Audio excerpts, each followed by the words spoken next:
The rain hammered against the cracked pavement like 1,000 tiny fists, each drop exploding into mist that clung to my ankles as I ran. My lungs burned with every desperate breath, the cold October air stabbing at my throat. Behind me, I could hear him, Derek's voice rising above the storm, slurred and furious, spitting threats that made my blood run cold. "Elena, you think you can just walk away from me?" My worn sneakers slapped against the wet concrete, barely finding purchase as I rounded the corner onto a street I didn't recognize. The world had narrowed to tunnel vision. Just the next storefront, the next alley, the next possible refuge. My heart hammered so hard I could feel it in my temples, in my wrists, in every panicked step. I'd been stupid. So incredibly stupid. When Derek had texted earlier, claiming he wanted closure, claiming he'd changed, I'd actually considered meeting him in a public place. Just to talk, he'd said, just to explain. But the moment I'd seen him waiting outside my apartment building, I'd known. The wildness in his eyes, the tension in his jaw, the way his hands were already clenched into fists. This wasn't about closure. This was about control. He'd lunged for me the second I'd tried to back away, and I'd run. Just run, without thinking, without grabbing my phone that now lay shattered on the sidewalk 3 blocks back, without any plan beyond putting distance between us. "I said stop!" Derek's voice was closer now, and I risked a glance over my shoulder. He was maybe half a block behind, his tall frame cutting through the rain-soaked street, his white shirt plastered to his chest. The streetlights caught the rage on his face, and my stomach twisted with terror. I knew that look. I'd seen it the night he'd put his fist through my apartment wall, the night I'd finally found the courage to leave. My eyes scanned the street frantically. Most of the shops were closed at this hour, their windows dark and unwelcoming. But ahead, maybe 50 feet away, I spotted a warm glow spilling onto the wet pavement. A store, its elegant script sign barely visible through the downpour. I didn't care what it was. A bakery, a bookshop, a funeral home. It was open, and that was all that mattered. I pushed my legs harder, ignoring the burning in my calves and the stitch forming in my side. The distance closed. 40 feet, 30, 20. I could make out details now. Expensive-looking wooden doors with brass handles, large windows displaying what looked like leather goods in tasteful arrangements. Some kind of high-end boutique, probably somewhere I'd never normally set foot. "Elena, I swear to God."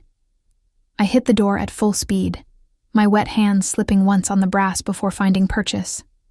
The door swung open with surprising ease, and I practically fell inside, stumbling over the threshold and catching myself against a display table.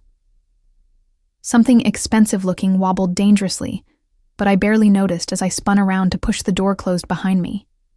The comparative quiet was shocking. Outside, Derek had pulled up short, maybe 10 feet from the entrance, his chest heaving. Even through the rain-streaked glass, I could see the calculation in his eyes. Would he follow me inside? Would he dare? For a moment, we stared at each other through the glass, hunter and prey separated by a single pane and the fragile protection of being in public. Then I became aware of the silence behind me.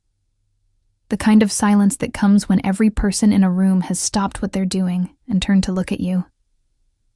I turned slowly, my back still pressed against the door, and took in my surroundings properly for the first time. The shop was nothing like I'd imagined from the outside. It was elegant, certainly.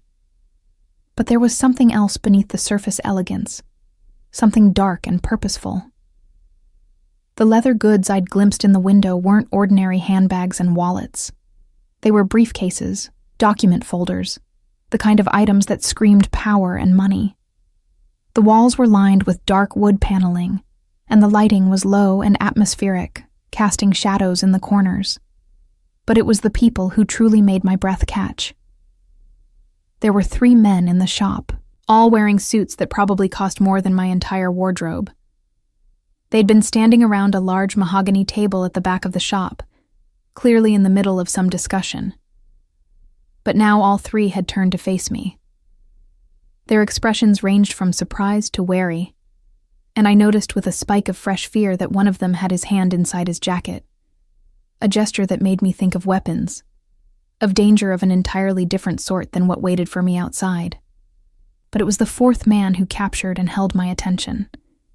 He'd been seated in a leather chair near the back wall, one leg crossed over the other, a crystal glass of amber liquid in his hand. Unlike the others, he hadn't turned abruptly at my entrance. Instead, he'd moved with deliberate slowness, setting down his glass with precise care, before rising to his feet with a fluid grace that somehow made the violence in my recent sprint seem crude and graceless by comparison. He was tall, taller than Derek, I noted with some distant part of my mind, with broad shoulders that filled out his charcoal suit perfectly. His dark hair was styled back from a face that could have been carved from marble. Strong jaw, high cheekbones, a straight nose that looked like it might have been broken once and reset with surgical precision. But it was his eyes that truly arrested me. Dark, almost black in the low light, they fixed on me with an intensity that made my earlier fear of Derek seem almost quaint. This man was dangerous in a way Derek could never be. Derek's violence was hot and impulsive, born of insecurity and a desperate need to control. But this man's danger was cold, calculated, contained. He looked at me the way a predator might study prey, not with Derek's manic desperation, but with absolute certainty of his own power. "I apologize," I managed, my voice coming out rough and breathless. I was acutely aware of how I must look, soaked through, my dark hair plastered to my face, my simple jeans and sweater clinging to me uncomfortably, my chest still heaving from my sprint. "I didn't mean to intrude, The bang on the door behind me cut off my explanation. I jumped, pressing myself harder against it, as Derek's voice filtered through the glass. "Elena, come out here. Now." The four men in the shop had gone very still. The one who'd had his hand in his jacket had now fully drawn what I realized with sick certainty was a gun, though he kept it down by his side. The other two had moved slightly, positioning themselves with a practiced ease that spoke of experience with threats. But the dark-haired man, the one who commanded the room without saying a word, simply tilted his head slightly, his gaze moving from me to the door behind me, then back to my face. "Friend of yours?" he asked, and his voice matched everything else about him. Deep, controlled, with an undertone of danger that made my spine straighten involuntarily. "Ex-boyfriend," I corrected automatically, then wondered why I'd felt compelled to clarify. "Please, I just need to wait until he leaves. I'll go then, I promise. I won't bother you or—" Derek hit the door again, harder this time, and I felt it shudder against my back. "I can see you talking to them. You think they're going to protect you? Come out here and we'll talk. Just talk, baby. That's all I want." The endearment made my skin crawl. Baby. He used to call me that while pinning my wrist to the bed, while scrolling through my phone looking for evidence of imagined betrayals, while explaining in that calm, terrifying voice exactly what he'd do to any man who looked at me. "He seems persistent," the dark-haired man observed, and there was something in his tone that I couldn't quite identify. Amusement? Interest? He stepped forward, his movements unhurried but purposeful, until he stood only a few feet away from me. Up close, he was even more imposing. He was perhaps 35, maybe a bit older, with the kind of presence that made you want to either run or kneel. There was a thin scar along his jawline, barely visible, but adding to his air of controlled danger. He smelled of expensive cologne, something woody and complex, and of power. "Please," I said again, hating the desperation in my voice but unable to stop it. "I just need him to leave. He'll get bored eventually." He always does. Those dark eyes studied me with an intensity that made me feel exposed, as though he could see through my soaked clothes, through my skin, directly into the fear that sat like a stone in my chest. Then he did something unexpected. He smiled. It wasn't a warm smile. It was the kind of smile a shark might give if sharks could smile. All teeth and no humor, promising nothing good for anyone on the receiving end. "Gentlemen," he said, still looking at me, but clearly addressing the others. "It seems we have an uninvited guest being harassed on our doorstep. This won't do at all. Bad for business." "Want me to handle it, boss?" The man with the gun spoke up, his voice carrying a slight Italian accent. Boss. The word registered somewhere in my consciousness, but I was too focused on what was happening to fully process its implications. "No, Marco," the dark-haired man said, his eyes never leaving mine. "This requires a more personal touch." He moved past me, close enough that I could feel the heat radiating from his body, smell that intoxicating cologne more strongly, and reached for the door handle. Instinctively, I moved aside, my back now against the wall instead of the door. "Wait," I said urgently. He might get violent. He has before." The man paused, his hand on the brass handle, and looked back at me over his shoulder. "Has he?" he asked, and his voice had gone even colder. "With you?" I nodded, unable to find words. Something shifted in those dark eyes. "Then this will be even more satisfying." He opened the door and stepped out into the rain in one smooth motion. I watched through the window, my heart in my throat, as he faced Derek on the wet pavement. Derek took a step back, clearly surprised by this new development. "Who the hell are you?" I heard him demand. "This is between me and my girlfriend." "Ex-girlfriend," the dark-haired man corrected, his voice carrying clearly despite the rain. "And she's currently seeking refuge in my establishment. I'm afraid I can't have you disturbing my business with your domestic disputes." "Your business?" Derek laughed, though it sounded uncertain. "It's a shop, man. Tell her to come out here and we'll be gone." "No." The single word was delivered with such finality that Derek actually took another step back. "Look, I don't want any trouble," Derek said, trying a different approach. "I just want to talk to Elena. 5 minutes, that's all I need." "The young woman doesn't wish to speak with you. I suggest you leave." "Or what?" Derek's voice rose again, his usual bravado returning. "You'll call the cops? Go ahead. I'll tell them she's my girlfriend, that we just had a fight, that she's overreacting like she always does. I won't call the police." The way he said it made even me shiver, and I was inside, supposedly safe. Derek must have heard it too, because he went very still.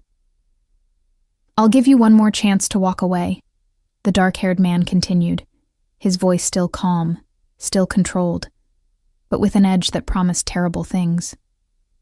"Walk away now, and you can keep all your fingers. Stay, and I'll take them off one by one and feed them to my dog. Your choice." "You can't," Derek started, but he was backing away even as he spoke. 30 seconds, the man said. 29, 28. Derek looked past him to the window, to where I stood watching. For a moment, our eyes met through the glass, and I saw confusion and rage and something else, the first hint of real fear, cross his face. Then he was moving, walking backward at first, then turning and jogging away into the rain.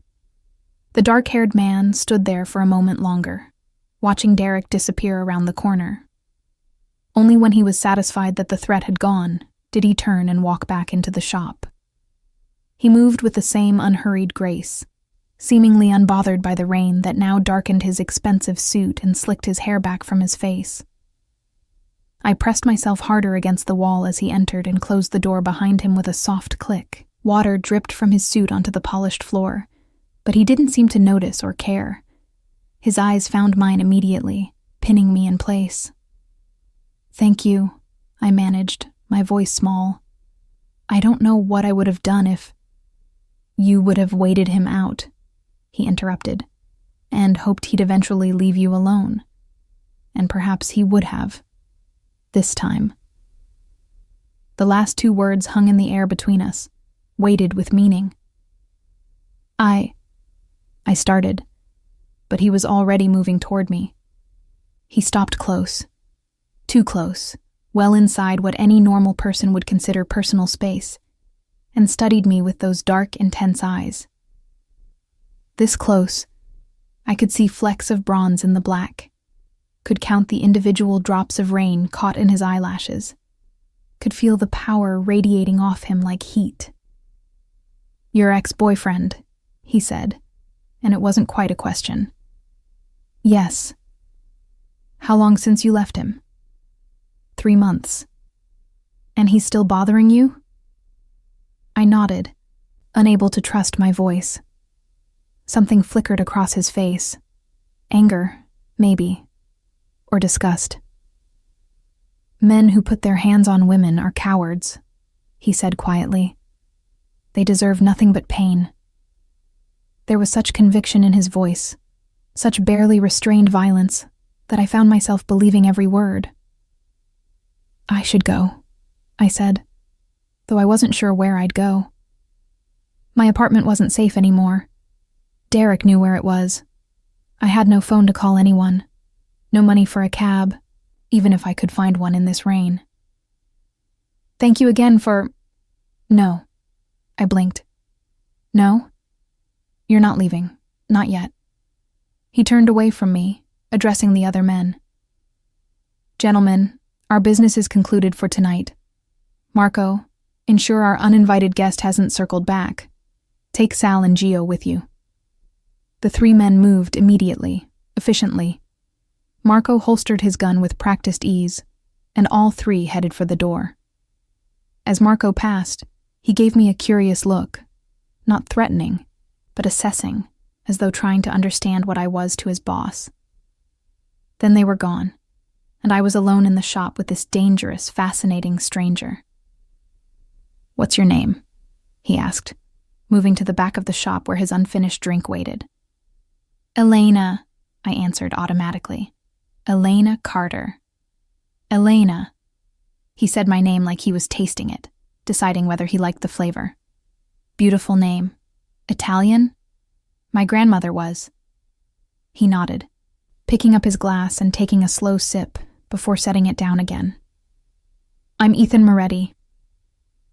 The name meant nothing to me, but the way he said it suggested it should. As if he expected recognition, perhaps even fear. "Thank you, Mr. Moretti," I said formally, trying to regain some sense of normalcy. "I really should be going, though. I don't want to take up any more of your time." "You'll stay," he said simply, as though it were already decided, "until I'm certain he won't be waiting for you outside. Until I'm certain you're safe." "I can take care of myself." "Can you?" The question was delivered without mockery or derision, but it still stung because we both knew the answer. If I could take care of myself, I wouldn't have burst into his shop like a drowned rat, fleeing from a man I should have had the strength to stand up to long ago.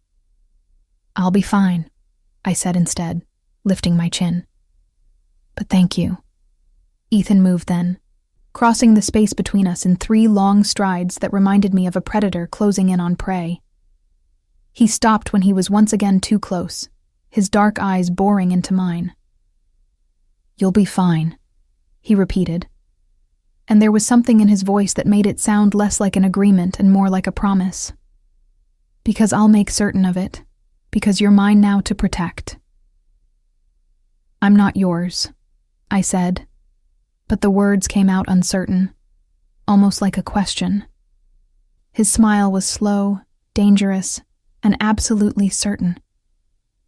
"Aren't you Elena Carter? You came to me for protection. You stood in my shop and asked me to keep you safe, and I have decided to grant that request. That makes you mine." That's not... I struggled to find words, but he was already moving away, picking up his phone from the table. "Sit," he commanded, gesturing to one of the leather chairs. "You're shaking." I realized. The adrenaline was wearing off, leaving me cold and trembling in my soaked clothes. Almost against my will, I found myself moving to the chair and sinking into it. It was impossibly soft, still warm from where he'd been sitting, and I pulled my arms around myself to try to stop the shivering.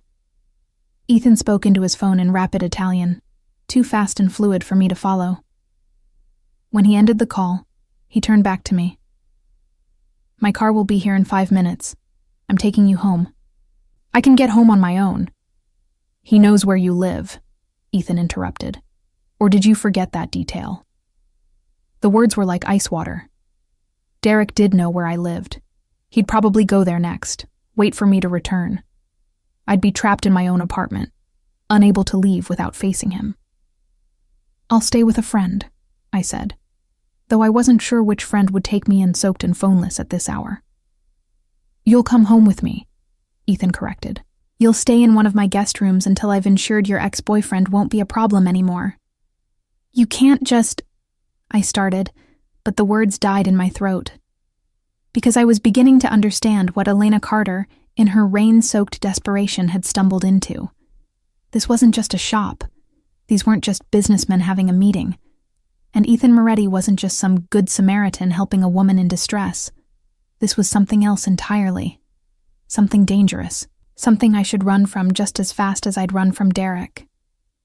But as I looked into Ethan Moretti's dark eyes, I realized with a strange mix of terror and relief that running was no longer an option. I was his now, and somehow I knew my life would never be the same. The car that arrived 5 minutes later wasn't what I expected. I'd been picturing something ostentatious. A limousine maybe, or one of those flashy sports cars that screamed money and poor taste.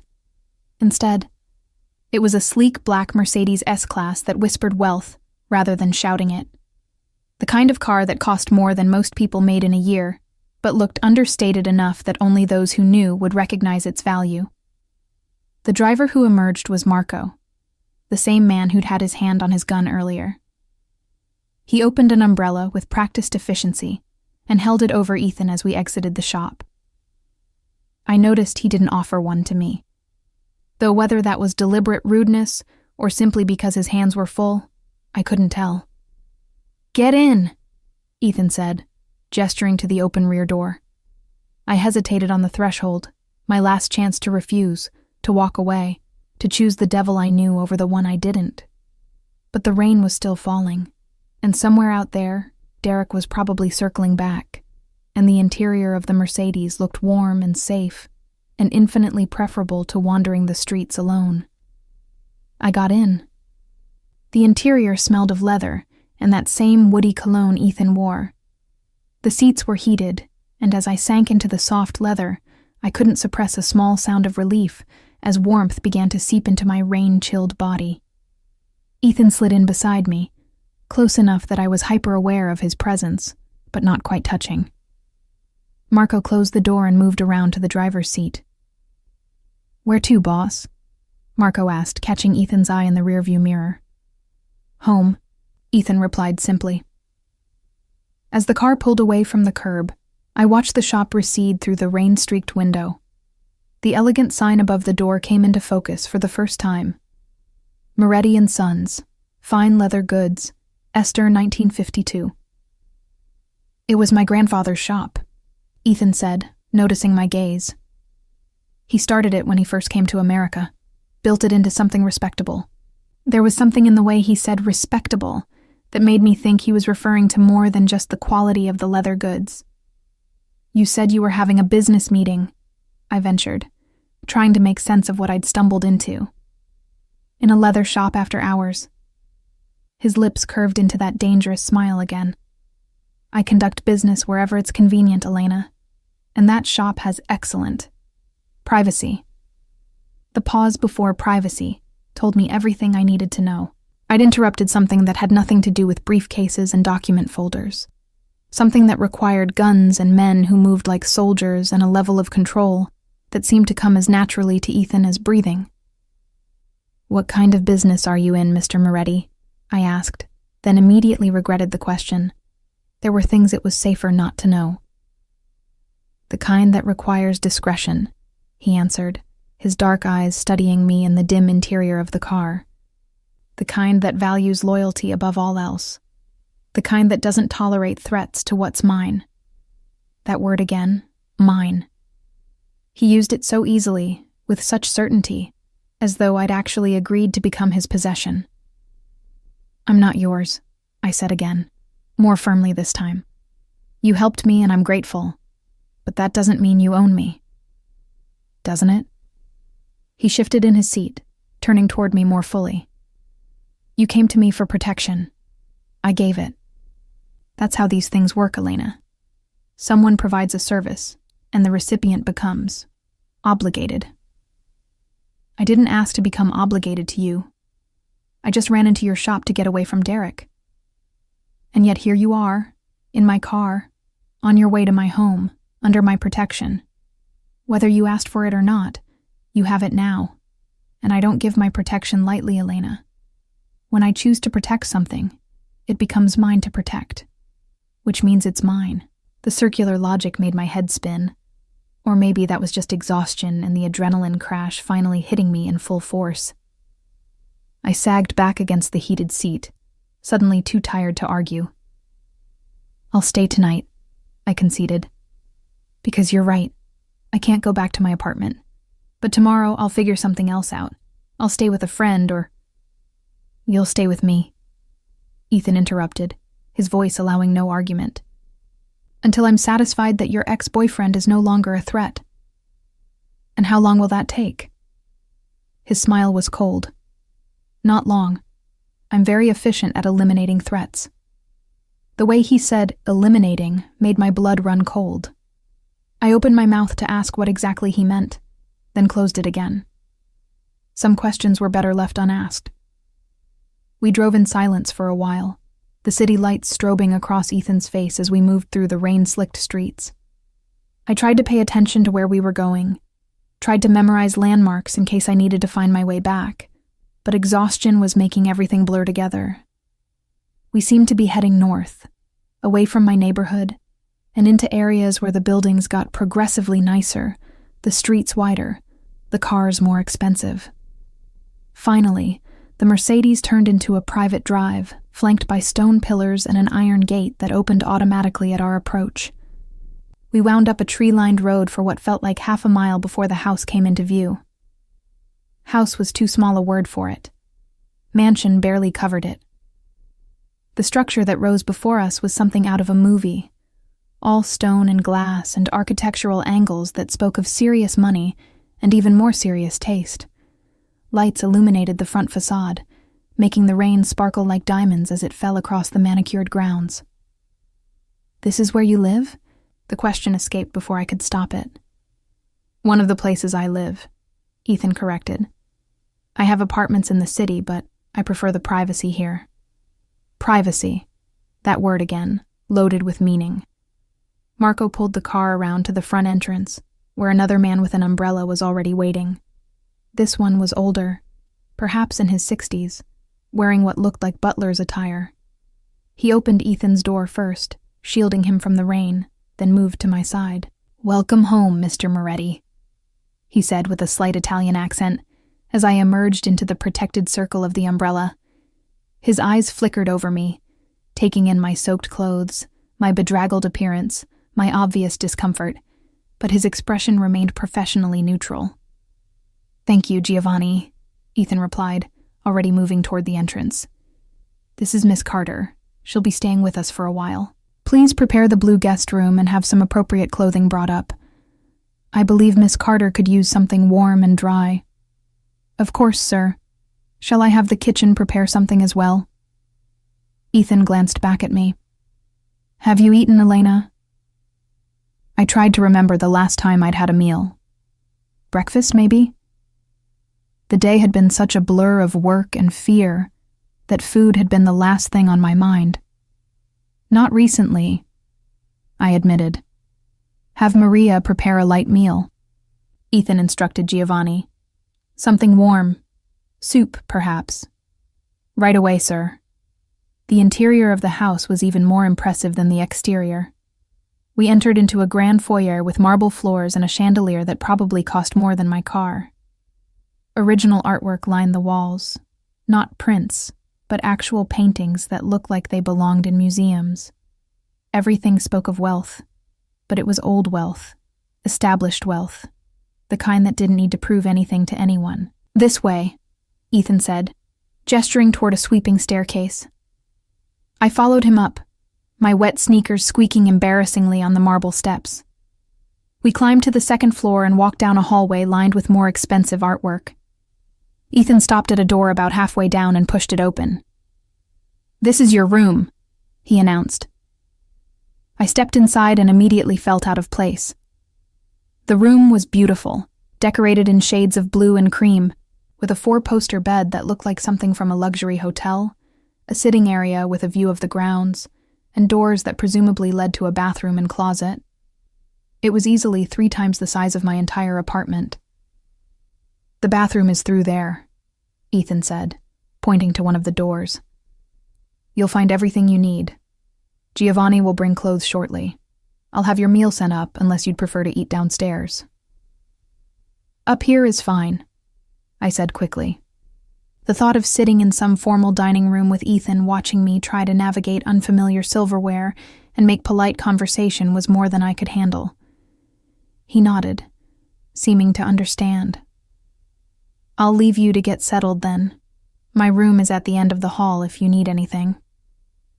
He moved to leave, then paused in the doorway and turned back to face me. "Elena," he said, his voice softer than I'd heard it yet. "You're safe here.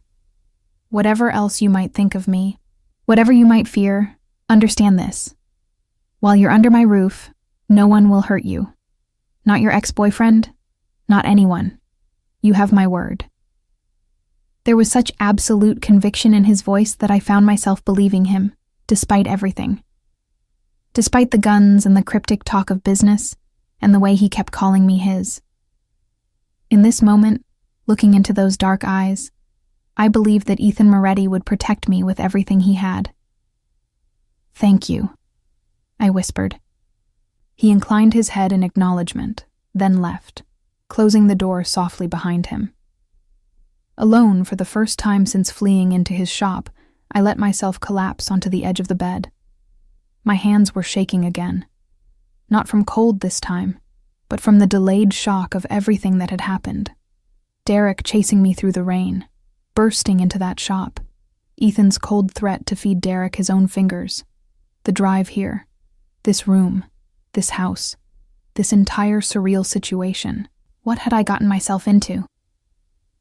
A soft knock at the door made me look up. "Come in," I called, expecting Giovanni with the clothes. Instead, a woman entered, perhaps 50, with kind eyes and graying dark hair pulled back in a bun. She carried a tray with a bowl of soup and what looked like fresh bread, along with a pot of tea. "Miss Carter," she said, with a warm smile that immediately put me more at ease than anything else since I'd entered this house. "I'm Maria, the housekeeper. Mr. Moretti said you might need something warm." "Thank you," I said, genuinely touched by the gesture. "That's very kind." She set the tray on a small table near the sitting area. "Giovanni will be up shortly with some clothes. In the meantime, there are robes in the bathroom if you'd like to get out of those wet things. Can't have you catching cold." There was something maternal in her concern that made my throat tighten unexpectedly. "Thank you, Maria." She smiled again, then surprised me by reaching out and gently squeezing my shoulder. "Mr. Moretti is a good man," she said quietly. "Complicated perhaps, but good. You're safe here, dear.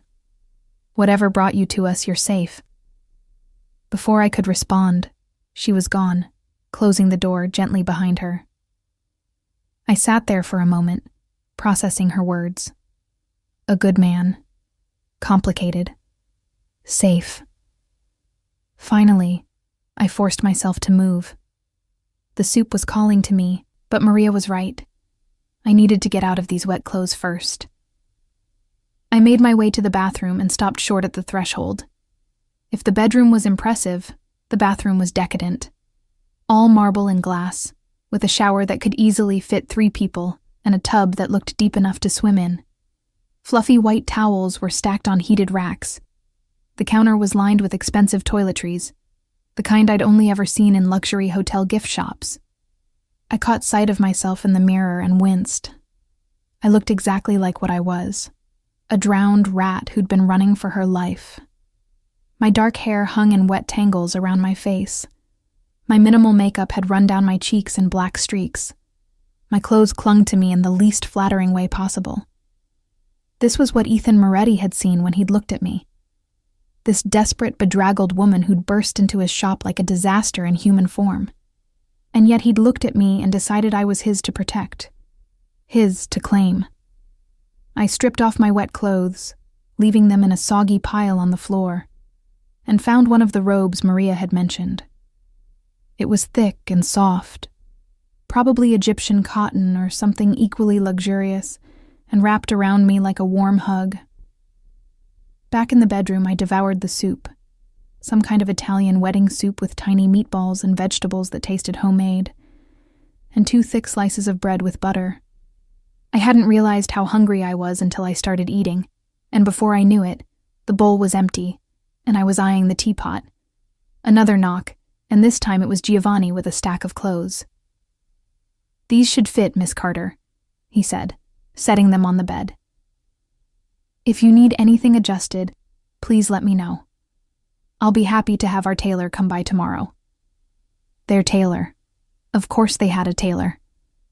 "Thank you, Giovanni." He hesitated at the door. "Miss Carter, if I may, Mr. Moretti is very particular about who he brings into his home. The fact that you're here, that he's extended his protection to you, it means something. I've worked for the Moretti family for 30 years, and I've never seen him quite so decisive about someone." I wasn't sure how to respond to that, so I just nodded. Giovanni gave a small bow and left. I examined the clothes he'd brought. Everything was expensive. I could tell that much even without looking at labels. Soft cashmere sweaters in muted colors, well-cut jeans that would actually fit, despite Giovanni never asking my size, silk pajamas that probably cost more than a week of my salary. And underneath everything, expensive lingerie in what I belatedly realized was exactly my size. How did they know my size? The question sent a small chill through me, but I was too tired to dwell on it. I changed into the silk pajamas. They felt sinfully soft against my skin, and climbed into the enormous bed. The sheets were high thread count, the comforter like sleeping under a cloud. I should have felt uncomfortable, should have been too wired to sleep, should have been making plans for tomorrow. Instead, I was asleep almost before my head hit the pillow. I woke to daylight streaming through windows I'd forgotten to close the curtains on. For a moment, I was disoriented, struggling to place where I was. This wasn't my apartment. The bed was too soft, the room too large, the light all wrong. Then memory came flooding back. Derek, the chase, the shop, Ethan Moretti and his cold promise to make me his. I sat up, pushing my tangled hair out of my face, and looked around the room properly for the first time. In daylight, it was even more beautiful than I'd realized. The blue tones were calming, the furniture clearly antique and well-maintained. Through the windows, I could see manicured grounds stretching toward a tree line in the distance. A glance at the clock on the nightstand told me it was nearly 10 in the morning. I never slept this late. My body must have needed the rest more desperately than I'd realized. I was still deciding what to do, stay in the room, venture out, try to figure out how to get home, when yet another knock came at the door. "Come in," I called, pulling the comforter up higher over the silk pajamas. Maria entered with another tray, this one loaded with coffee, fruit, and what looked like freshly made pastries. "Good morning, Miss Carter. I hope you slept well." "Very well, actually. Thank you. She set the tray on the table. Mr. Moretti asked me to let you know he'd like to see you when you're ready. He's in his office. Giovanni can show you the way when you've finished breakfast. His office? Yes, dear. He works from home most days. She smiled. Take your time. There's no rush. After she left, I got up and poured myself coffee from the silver pot. It was perfect, rich and strong, and selected a pastry that turned out to be some kind of almond croissant that melted in my mouth. As I ate, I tried to process what Maria had said. Ethan wanted to see me. In his office. This wasn't a suggestion. It was a summons disguised as a polite invitation. I finished breakfast, then showered in that decadent bathroom, using products that probably cost more than my entire morning routine at home. I dried my hair with the professional-grade hairdryer I found in a drawer, then selected clothes from the stack Giovanni had brought. I chose jeans and a cream-colored cashmere sweater, both of which fit perfectly, along with simple flats. When I emerged from the room, Giovanni was waiting in the hallway, as though he'd somehow known the exact moment I'd be ready. "This way, Miss Carter," he said, leading me back downstairs and through a series of hallways to a set of double doors near the back of the house. He knocked once, then opened the door at a muffled response from within. The office was everything I'd expected: masculine, powerful, slightly intimidating. Dark wood furniture, floor-to-ceiling bookshelves, a massive desk that probably weighed more than my car. And behind that desk, backlit by windows overlooking the grounds, sat Ethan Moretti. He looked up as I entered, and I was struck again by how impossibly handsome he was. In daylight, I could see details I'd missed in the dim shop and the car's interior. The fine lines at the corners of his eyes. The way his dark hair fell just slightly across his forehead, despite being styled back. The perfect tailoring of his navy suit that emphasized his broad shoulders and lean frame. "Elena," he said, rising to his feet with that fluid grace. "Please, sit." He gestured to one of the leather chairs facing his desk, and I sat, feeling like a student called to the principal's office.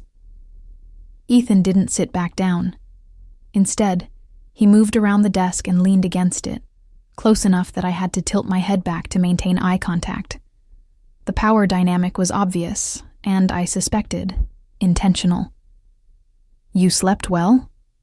he asked. "Yes, thank you. Your home is very comfortable." His lips curved slightly. "It's your home, too, for as long as you need it." "About that," I began, ready to launch into the speech I'd been rehearsing. About how grateful I was, but how I couldn't possibly impose, how I'd figure something else out today. But Ethan held up a hand, stopping me. "Before you tell me you're leaving, there's something you should know." He picked up his phone from the desk and tapped the screen a few times, then handed it to me. This was taken about 2 hours ago. I looked at the screen. It showed a photo of my apartment building, and standing in front of the entrance, looking up at the windows with barely controlled rage on his face, was Derek. My blood ran cold. He's been there all night? According to my man who's been watching, he showed up around midnight and has been there ever since, occasionally going up to your door, knocking, calling your name. The neighbors have called the police twice. He leaves when they arrive, then comes back 20 minutes later. I stared at the photo, feeling my carefully constructed plan to leave today crumble. I can't go back there. "No," Ethan agreed, taking the phone back. "You can't, not until I've dealt with him." "Dealt with him how?" I asked, though I wasn't sure I wanted the answer. Ethan's expression was unreadable. "Leave that to me. For now, you'll stay here where it's safe, where I can protect you." "I have a job," I protested weakly. "I'm supposed to work today." "They'll fire me if I don't show up." "Where do you work?" "Cafe Reggio. It's a coffee shop on—" "I know it," Ethan interrupted. "Consider it handled." You can't just handle my job. I can, and I will. His voice was firm but not unkind. Elena, you need to understand something. When I said you were mine to protect, I meant it. That includes protecting your job, your apartment, your life, everything. You don't need to worry about any of it anymore. That's my responsibility now. I didn't ask for this, I said, frustration bleeding into my voice. I didn't ask to become your responsibility. No, he agreed, moving closer until he was standing directly in front of me, close enough that I could smell his cologne, could see the faint shadow of stubble along his jaw. You asked for help. You ran into my shop, terrified and desperate, and asked me to keep you safe from a man who wanted to hurt you. And I said yes. This is what that yes means, Elena. It means I take care of you. It means you're under my protection. It means you're mine. Stop saying that, I whispered, though my protest sounded weak even to my own ears. Why? Because it frightens you? Because it's the truth? He crouched down, bringing himself to eye level with me, his dark gaze intense. You feel it too, don't you? This pull between us. You've felt it since the moment you looked at me in that shop. That's just adrenaline, I tried to argue. Fear and gratitude mixed up together. Is it? His hand came up, and I froze as his fingers traced along my jawline with surprising gentleness. Or is it something more? Something neither of us expected? I should have pulled away, should have stood up, walked out, demanded he take me anywhere but here. But I couldn't move, couldn't breathe, couldn't do anything but stare into those dark eyes and wonder if he was right.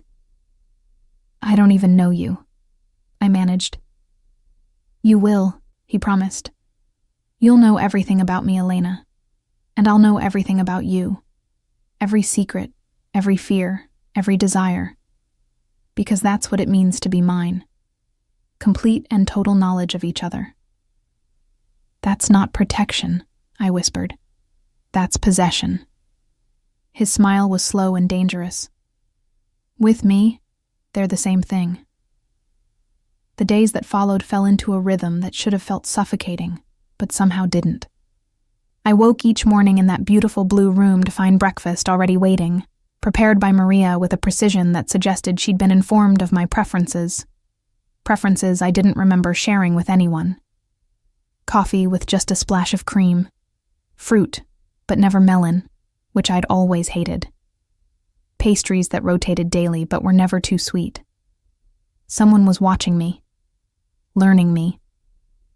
The realization should have been terrifying. Instead, it felt oddly like being cared for. Ethan was usually gone by the time I woke. Marco would arrive at 7 to take him into the city for meetings I wasn't privy to. But he always returned by late afternoon. Sometimes he'd find me in the library, where I'd discovered an entire section of first editions that made my literature degree feel suddenly relevant. Other times he'd join me for dinner, the two of us eating in a formal dining room that felt less intimidating with each passing meal. We talked during those dinners, real conversations that went beyond the surface pleasantries I'd expected. He asked about my childhood. I told him about growing up in a small town upstate, my parents' quiet disappointment when I'd moved to the city to pursue writing dreams that never quite materialized. He told me about his grandfather, the man who'd started the leather shop, who'd built something from nothing through sheer determination, and, I suspected, methods that wouldn't bear close examination. He taught me everything, Ethan said one evening, swirling wine in his glass. We were on the 5th night of my stay, and I'd stopped counting down the hours until I could leave. How to read people, how to inspire loyalty, how to make decisions that others would shy away from. How to run a criminal empire, I asked, the wine making me bolder than usual.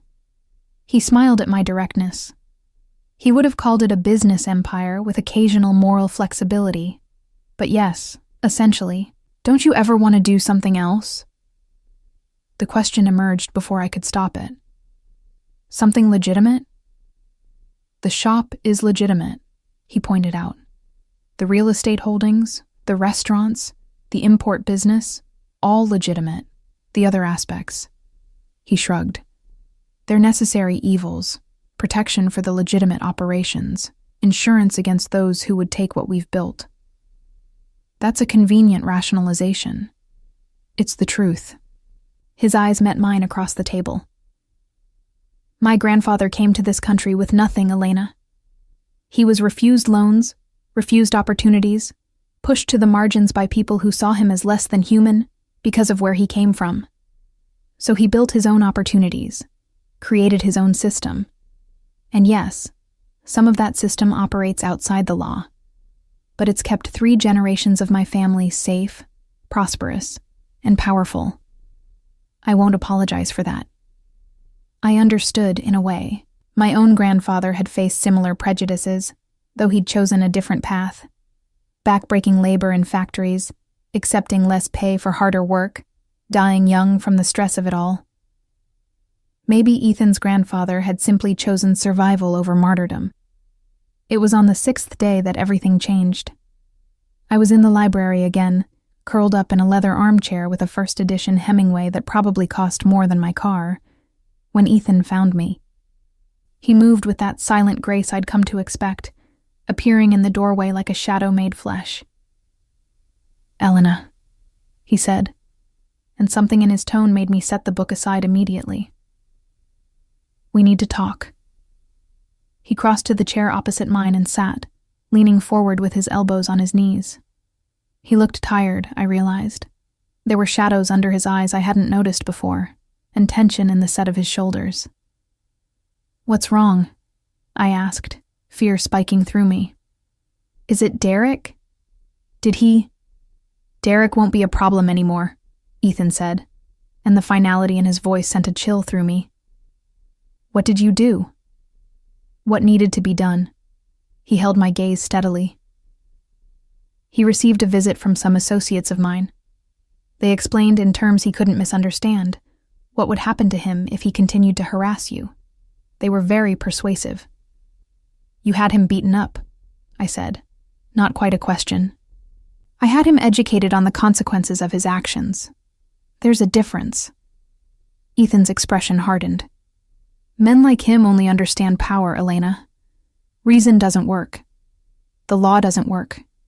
You know that. You've tried restraining orders before.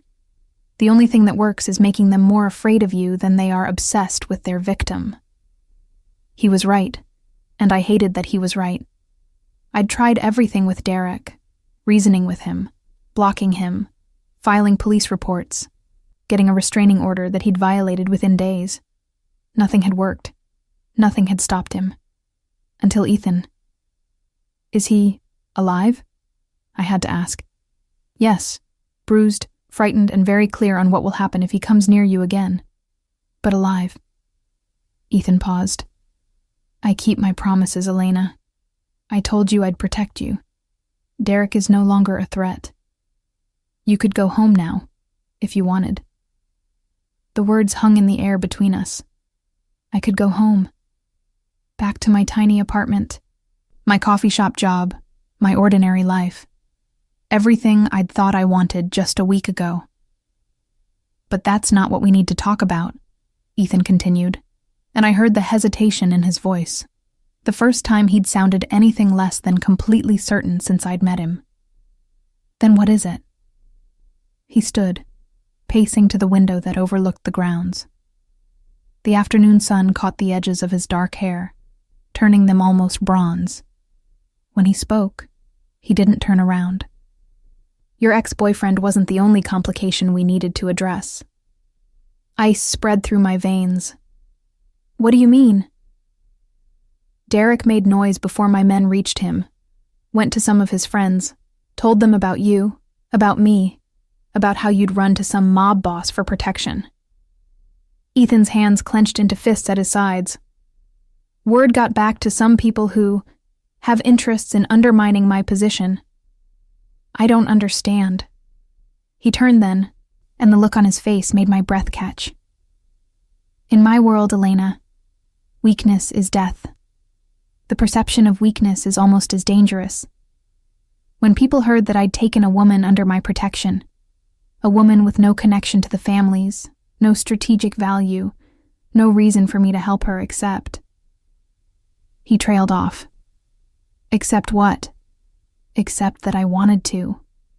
The admission seemed to cost him something. That I saw you, terrified and desperate, and something in me decided you were mine to protect, mine to claim. And now certain people see that as weakness, as sentiment, as something they can exploit. I stood, my legs suddenly unsteady.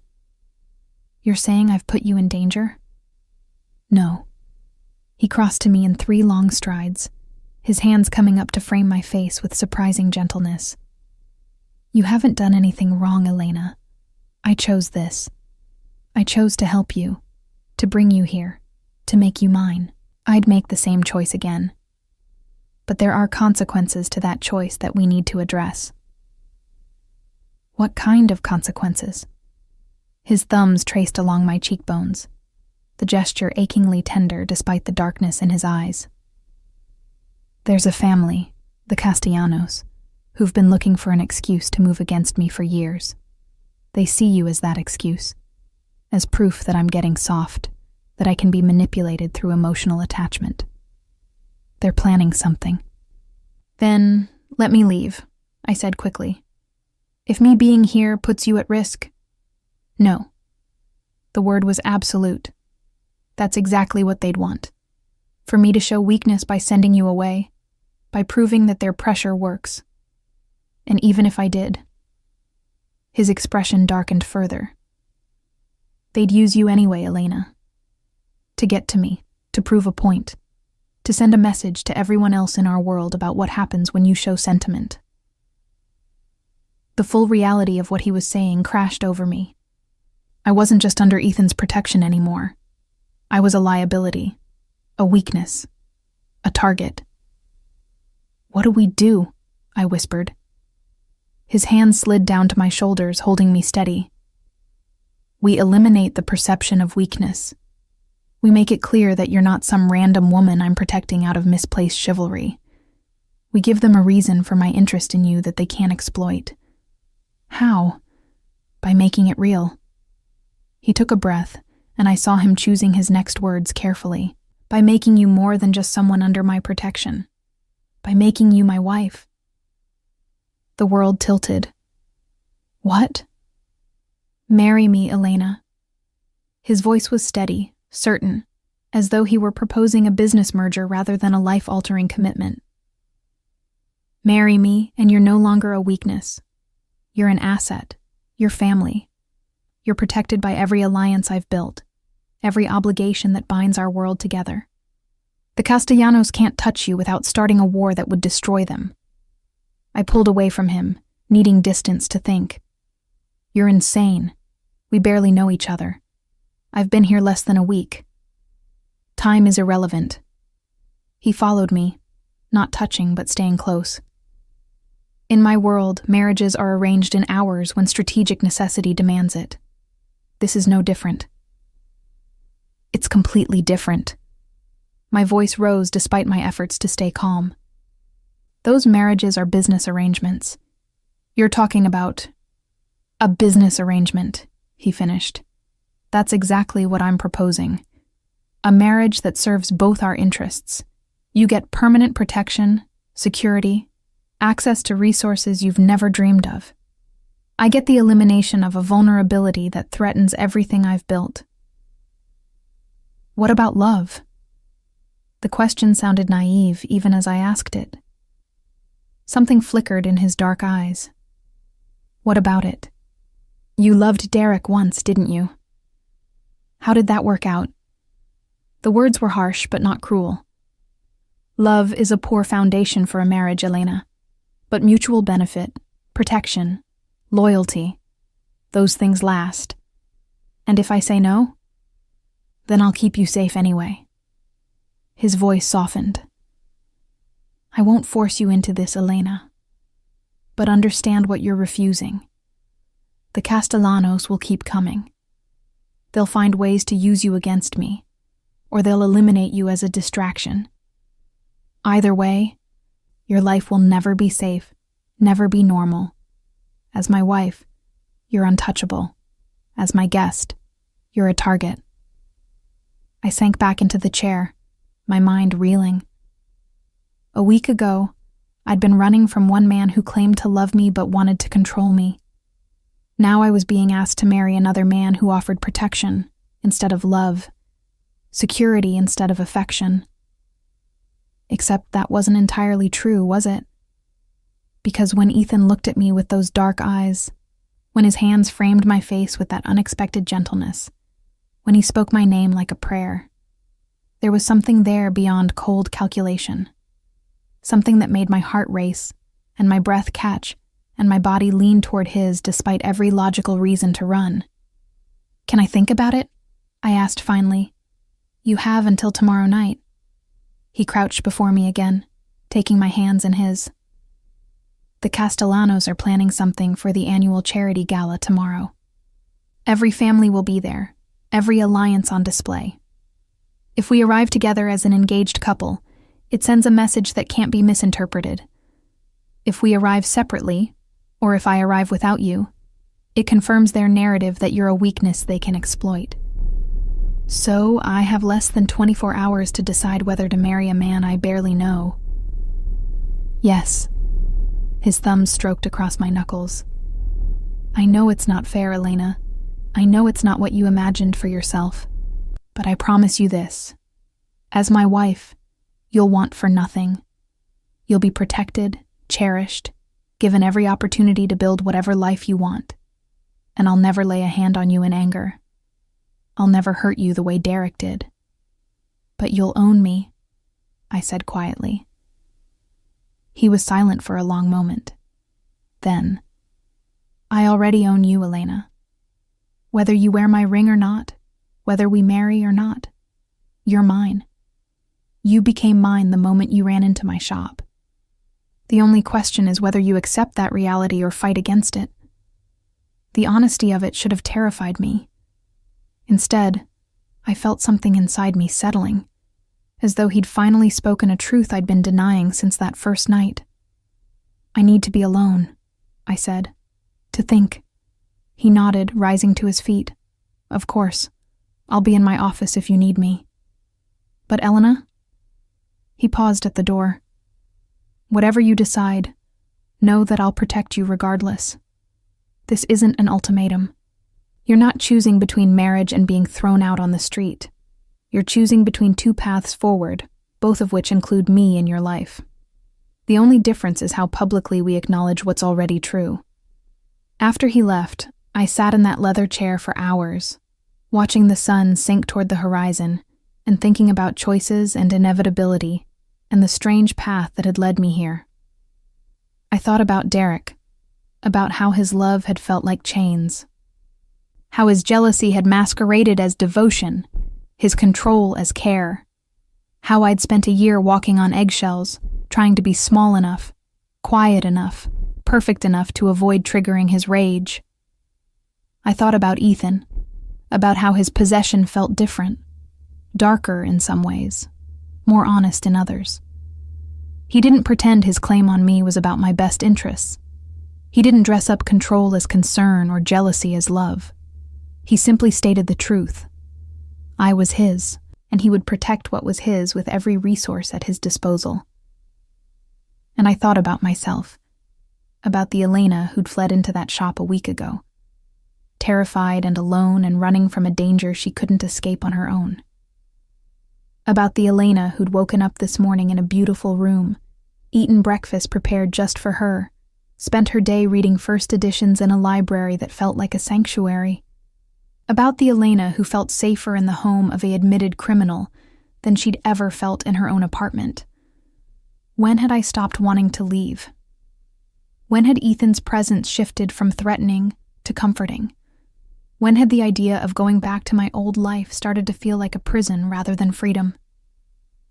The sun had set completely by the time I made my way to Ethan's office. I knocked once and entered at his invitation. He was at his desk, reviewing documents on his laptop, but he looked up immediately when I entered. The desk lamp cast shadows across his face, making him look older, more tired, more human than the untouchable mob boss I'd first encountered. "Elena," he said, standing. "Have you decided?" I crossed the room until I stood before his desk, my heart hammering but my voice steady. "I have questions first." "Ask them." "If I marry you, do I have freedom? To work if I want, to have friends, to live my own life?" "Yes," he said without hesitation. "Within reason. You'll need security, that's non-negotiable. And there will be events you'll need to attend as my wife. But otherwise, your time is your own. If you want to work, work. If you want to pursue your writing, I'll make sure you have everything you need. If you want to go back to school, consider it done. And if I want to leave, if this doesn't work, if I can't do this..." His expression tightened, but he answered honestly, "I won't make it easy. I won't simply let you walk away. But I won't keep you prisoner either. If you're truly miserable, if you truly want out..." He paused. "We'll find a way that keeps you safe and preserves both our positions. But Elena, I don't expect it to come to that. I think you'll find being my wife has more benefits than drawbacks. You're very confident. I'm very certain of what I want. And I want you." The simple declaration sent heat through me. "Why?" I asked. "You could have any woman. Why me?" He moved around the desk, and I found myself backing up until I hit the bookshelf behind me. He followed, caging me in with an arm on either side of my head, his body close enough that I could feel his heat. "Because you ran into my shop terrified and desperate, and the first thing I thought was, mine," he said, his voice low and intense.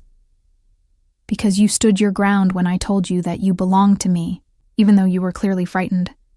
Because you question me, challenge me, see me clearly, and don't look away. Because when I touch you..." His hand came up to trace my jawline, and I shivered. "You feel it too. This pull, this inevitability. That's not love," I whispered. "No," he agreed. "It's not. It's better. It's real. It's honest. It's a foundation we can build on, Elena. Love can come later, if it comes. But this certainty, this claim, this protection, that's here now. That's what I'm offering you." I looked up into those dark eyes and saw my future written there. Not a future I'd planned or dreamed of, but one that felt strangely, impossibly right. A future where I was cherished and protected, and claimed by a man who would burn down the world before letting anyone hurt me. Derek had claimed to love me, and hurt me anyway. Ethan promised only protection, and seemed incapable of causing me pain. Maybe that was enough. Maybe that was more than enough. "Yes," I said, the word escaping before I could second-guess myself. "I'll marry you." For just a moment, something fierce and triumphant flashed across his face. Pure, undiluted possession. Then he was kissing me, his hands framing my face as his mouth claimed mine with an intensity that stole my breath. This was nothing like the tentative kisses I'd shared with Derek in the early days of our relationship. This was claiming, consuming, a promise and a threat and a completion all at once. When he finally pulled back, we were both breathing hard. His forehead rested against mine, his hands still cupping my face. "Mine," he breathed. "Finally, completely mine." "Yours," I agreed, and felt something inside me settle into place, as though I'd been waiting my entire life for this moment, for this man, for this impossible future that shouldn't make sense, but somehow did. "We'll announce it tomorrow," Ethan said, pressing another kiss to my forehead. "At the gala.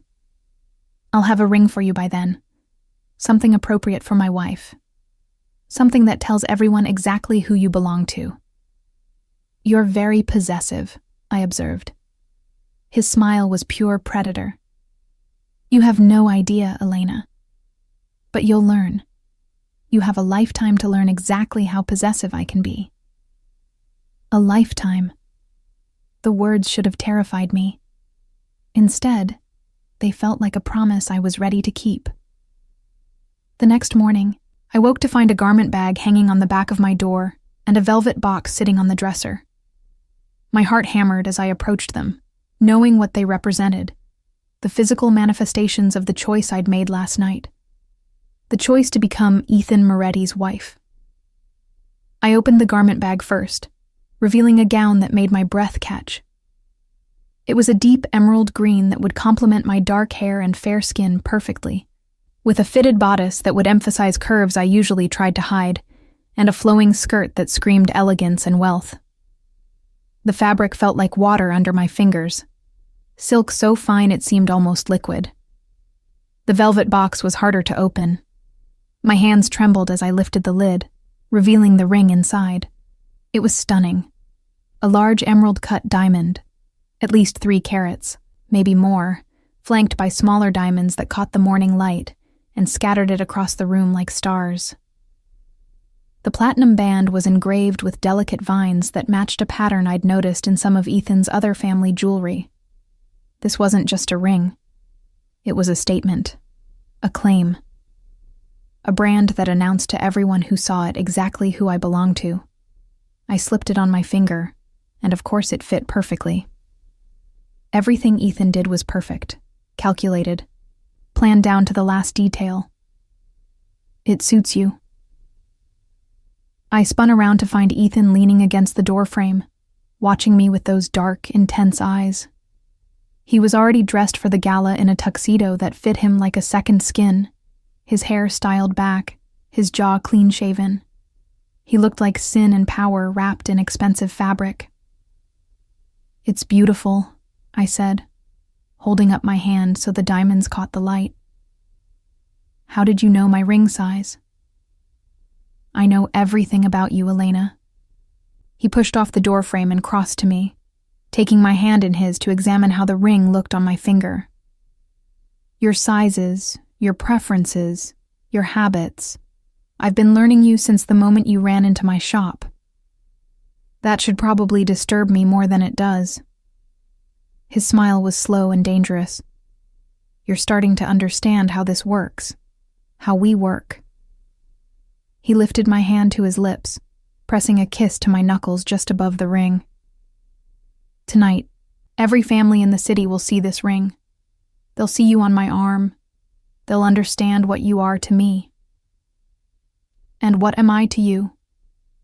"Everything." The word was simple but weighted with meaning. "My wife. My weakness and my strength. The one person in this world who matters more than power or money or empire." "You barely know me," I protested, though my heart was racing at his words. "I know enough." His hands moved to my waist, pulling me closer. "I know you're brave enough to run when you need to, and strong enough to stand still when running would be easier. I know you're intelligent, observant, capable of seeing beneath surfaces to truths that others miss. I know you taste like coffee and honey in the morning, and that you curl up when you read, tucking your feet under you like a cat. I know you're mine, Elena. And I plan to spend the rest of our lives learning everything else." He kissed me then, slow and thorough, a kiss that promised things I wasn't ready to think about yet. When he pulled back, my knees were weak, and my breath was coming in short gasps. "Get ready," he murmured against my lips. "Maria will be up to help with your hair and makeup in an hour. We leave at 7. "Ethan?" I called as he moved toward the door. He paused, looking back. "What if I mess this up tonight? What if I say the wrong thing or—" "You won't." His confidence was absolute. "You're going to be perfect, Elena, because you're mine, and nothing of mine is ever less than perfect."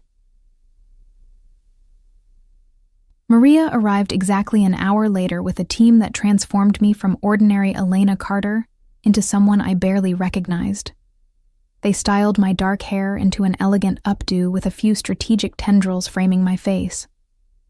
The makeup was dramatic, but not overdone. Smoky eyes that made my green eyes pop. Lips painted a deep red that matched the color of wine. When they finally let me look in the mirror, I gasped.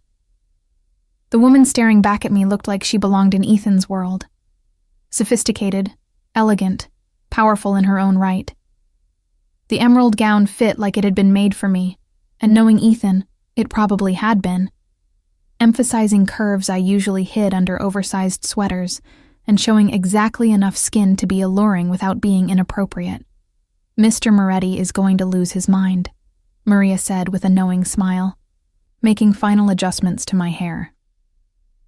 "I've never seen him look at anyone the way he looks at you, dear." "How does he look at me?" I asked, curious despite myself. Like he's finally found something he's been searching for his whole life. She met my eyes in the mirror. The Moretti men, they love fiercely when they love at all. His grandfather was the same way with his grandmother, completely devoted, absolutely possessive. It's in their blood. Before I could process that, there was a knock at the door. Maria opened it to reveal Giovanni, who gave a small bow. "Mr. Moretti is waiting downstairs, Miss Carter. Or should I say, the future Mrs. Moretti." My stomach flipped at the title. The future Mrs. Moretti. That was me now. That was who I was becoming. I followed Giovanni downstairs, my heart hammering with each step. Ethan was waiting in the foyer, and when he turned to look at me, I saw his eyes widen fractionally, the first time I'd seen him show genuine surprise. "Elena," he breathed, moving toward me as though pulled by an invisible thread. "You look—" He stopped, seeming at a loss for words, which I suspected didn't happen often. "You're stunning." "The dress helps," I said, trying to deflect the intensity of his gaze. "It's not the dress." His hand came up to trace along my bare shoulder, the touch sending shivers down my spine. "Though I'll admit the color was an excellent choice, it's you. You're radiant." He pulled a long velvet box from his pocket. One more thing. Inside was a necklace that matched the ring, emerald-cut diamonds set in platinum, with a larger central stone that nestled perfectly in the hollow of my throat. He fastened it around my neck himself, his fingers lingering on my skin. "Now you're ready," he said, his voice low and possessive. "Now everyone will see exactly who you belong to." The drive to the gala was quiet. Ethan held my hand the entire way, his thumb tracing patterns on my palm that I suspected were meant to be soothing, but only made me more nervous. We were in a different car tonight, a Rolls-Royce that probably cost more than most houses, with Marco driving and another man I didn't recognize in the passenger seat. "That's Sal," Ethan explained, noticing my gaze. "Additional security for tonight. The Castellanos will be there, and I'm not taking any chances with your safety." "Will there be trouble?" "Not the kind you're thinking of. This is a charity gala, Elena. Everyone will be on their best behavior, smiling and making donations while plotting each other's downfall behind their perfect teeth." His smile was cynical. "It's very civilized violence. You'll fit right in." The venue was a historic hotel in the heart of the city, its facade lit up like a palace. A red carpet led from the curb to the entrance, lined with photographers and what looked like society reporters. I tensed as I realized we'd have to walk through that gauntlet. "Breathe," Ethan murmured, squeezing my hand. "Head high, smile slight. Let them wonder who you are. Don't answer any questions. I'll handle all of that." Marco opened the door, and Ethan stepped out first, then turned to help me emerge with practiced grace. The moment I stood, cameras started flashing, voices calling out questions I couldn't quite make out over the chaos. Ethan's arm came around my waist, pulling me close against his side in a gesture that was both protective and possessive. We moved up the carpet at a measured pace. Ethan nodding to people he knew while keeping me tucked firmly against him. "Mr. Moretti, who's your companion?" one reporter called out. Ethan paused, turning to face the cameras with a smile that didn't reach his eyes. "Gentlemen, ladies, I'd like you to meet my fiancée, Elena Carter. We'll be married next month." The announcement caused an immediate frenzy. More questions, more flashing cameras, more voices competing to be heard. But Ethan just smiled that cold smile, held me closer, and continued into the hotel without answering anything else. "You just told them we're getting married next month," I hissed as we entered the elegant ballroom. "We haven't even discussed a timeline." "I just created one." He guided me through the crowd, nodding to people but not stopping. "Next month is perfect. Long enough to plan something appropriate, short enough that no one can interfere. You'll have Maria and a team of wedding planners at your disposal. Whatever you want, you'll have." "What if I want more time?" He looked down at me, his dark eyes intense. "Do you?" I opened my mouth to say yes, to demand more time to think, to plan, to prepare. But the words wouldn't come, because the truth was, I didn't want more time. More time just meant more opportunity for doubt, for fear, for second-guessing a decision that felt inevitable. "No," I admitted quietly. "I don't." His smile was triumphant. "Good, because I'm not waiting any longer than necessary to make you legally mine." The ballroom was magnificent, all crystal chandeliers and gold accents, with round tables draped in white linen surrounding a dance floor that gleamed under the lights. The crowd was exactly what I expected. Men in expensive tuxedos, women in designer gowns, everyone dripping with jewelry that could probably fund a small country. Ethan navigated through them with practiced ease, introducing me to people whose names I forgot immediately. There were too many faces, too many obviously fake smiles, too many assessing gazes that looked at my ring and my dress, and Ethan's possessive hold on me, and drew conclusions I could only guess at. "Ethan!" A booming voice cut through the polite murmur, and I turned to see a large man approaching us, with a beautiful blonde woman on his arm. I heard rumors you'd finally settled down, but I didn't believe them until I saw the announcement outside. "Antonio." Ethan's voice was cordial but cautious. "Good to see you. Elena, this is Antonio Russo and his wife, Gabriella. Antonio and I have known each other since we were boys." "Pleased to meet you," I said, extending my hand. Gabriella took it with a warm smile that seemed more genuine than most I'd received. "Welcome to the family, dear. I hope Ethan warned you what you're getting into." "I'm still figuring that out," I admitted. Antonio laughed. "Honest, I like her, Ethan. Where did you find this one?" "She found me," Ethan replied, his hand tightening possessively on my waist. "Right place, right time, fate or luck. Take your pick, but she's mine now.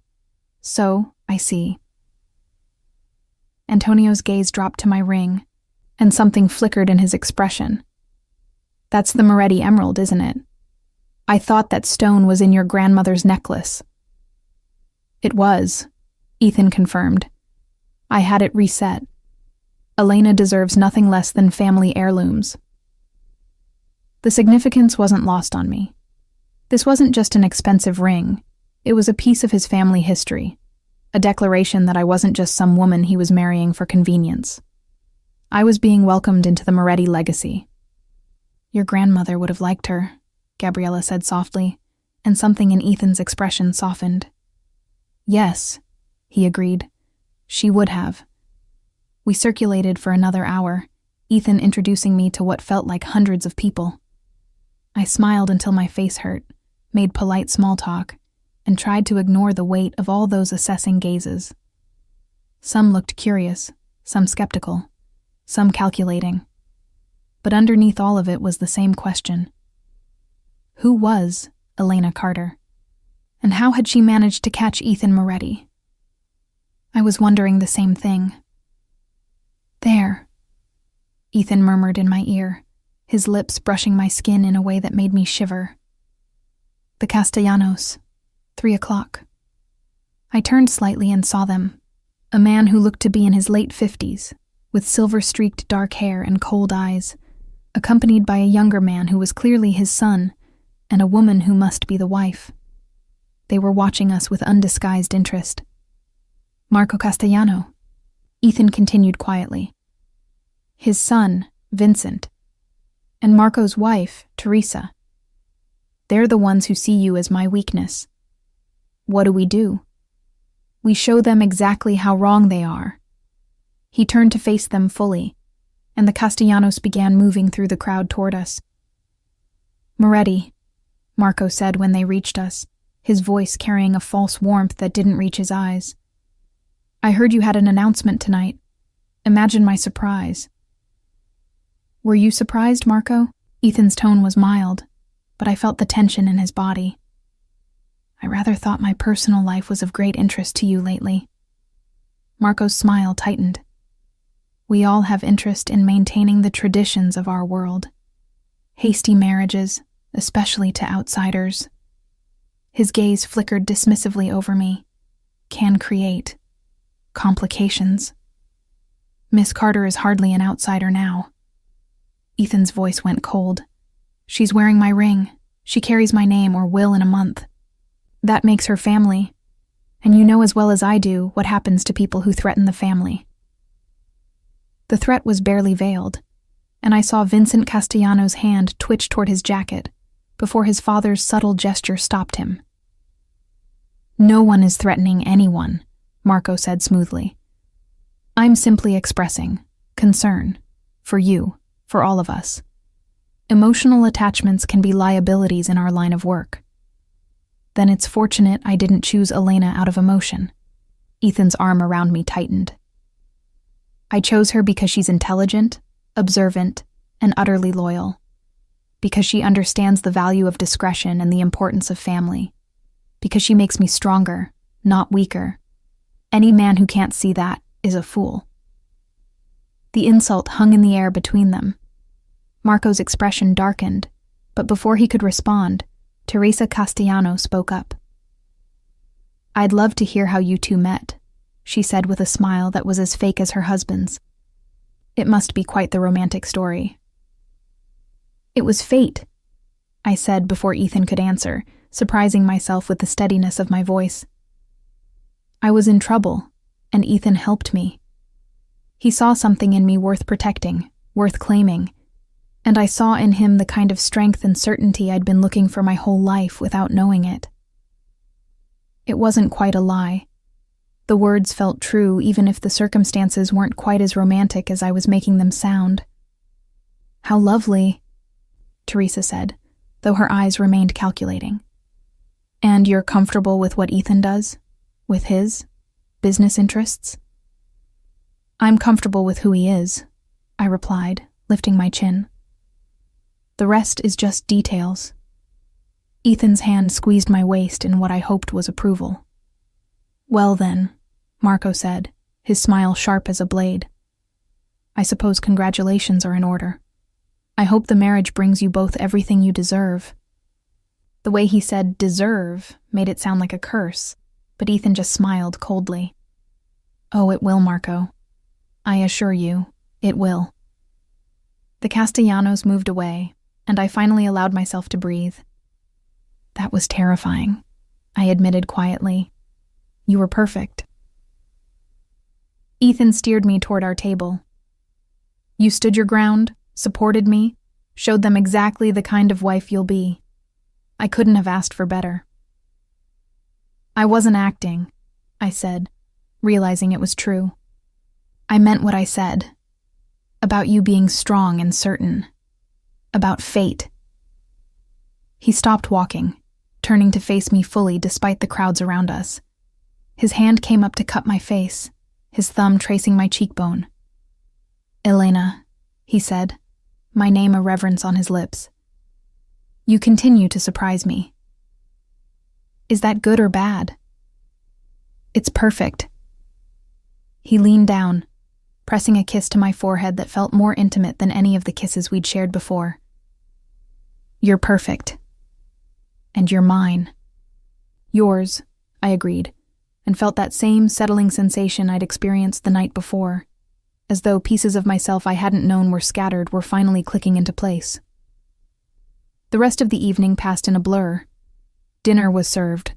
Course after course of food I barely tasted because I was too nervous. Speeches were made by people raising money for causes I'd never heard of. And through it all, Ethan kept me close, his hand on my waist or my knee or my shoulder, a constant reminder of his presence and his claim. When the dancing started, he led me onto the floor without asking if I wanted to dance. His hand settled on my waist, the other taking mine, and we moved together with a natural grace that surprised me. "I didn't know you could dance," I said. "There's a lot you don't know about me yet."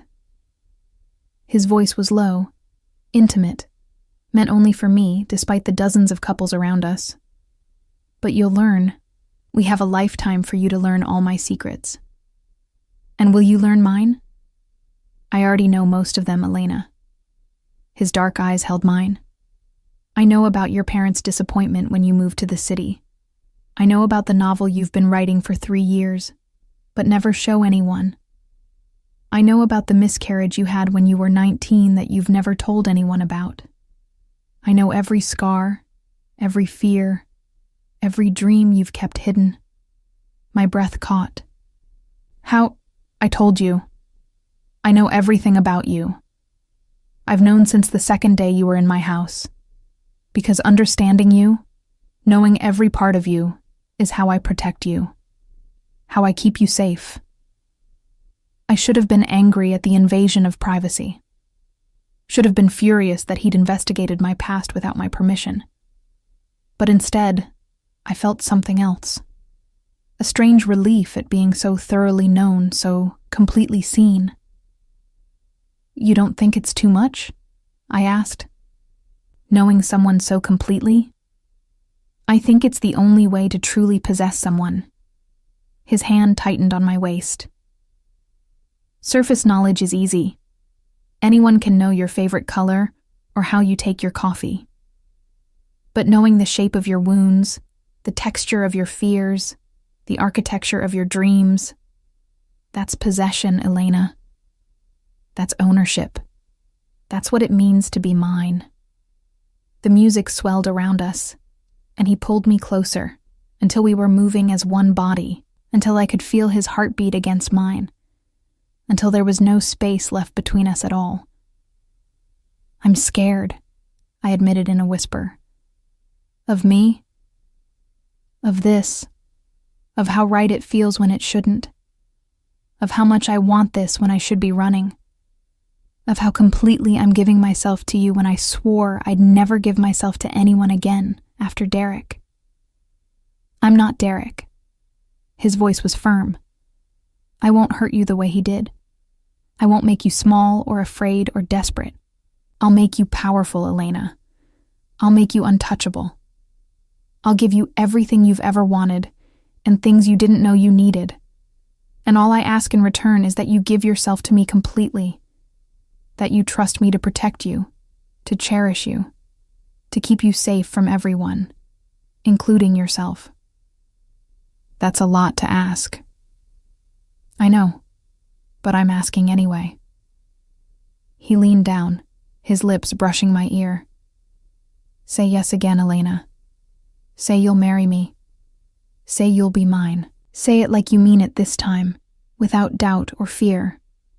I pulled back enough to look into his eyes, those dark, intense eyes that saw everything, that knew everything, that promised everything, and I felt the last of my resistance crumble. "Yes," I whispered. "I'll marry you. I'll be yours, completely and without reservation."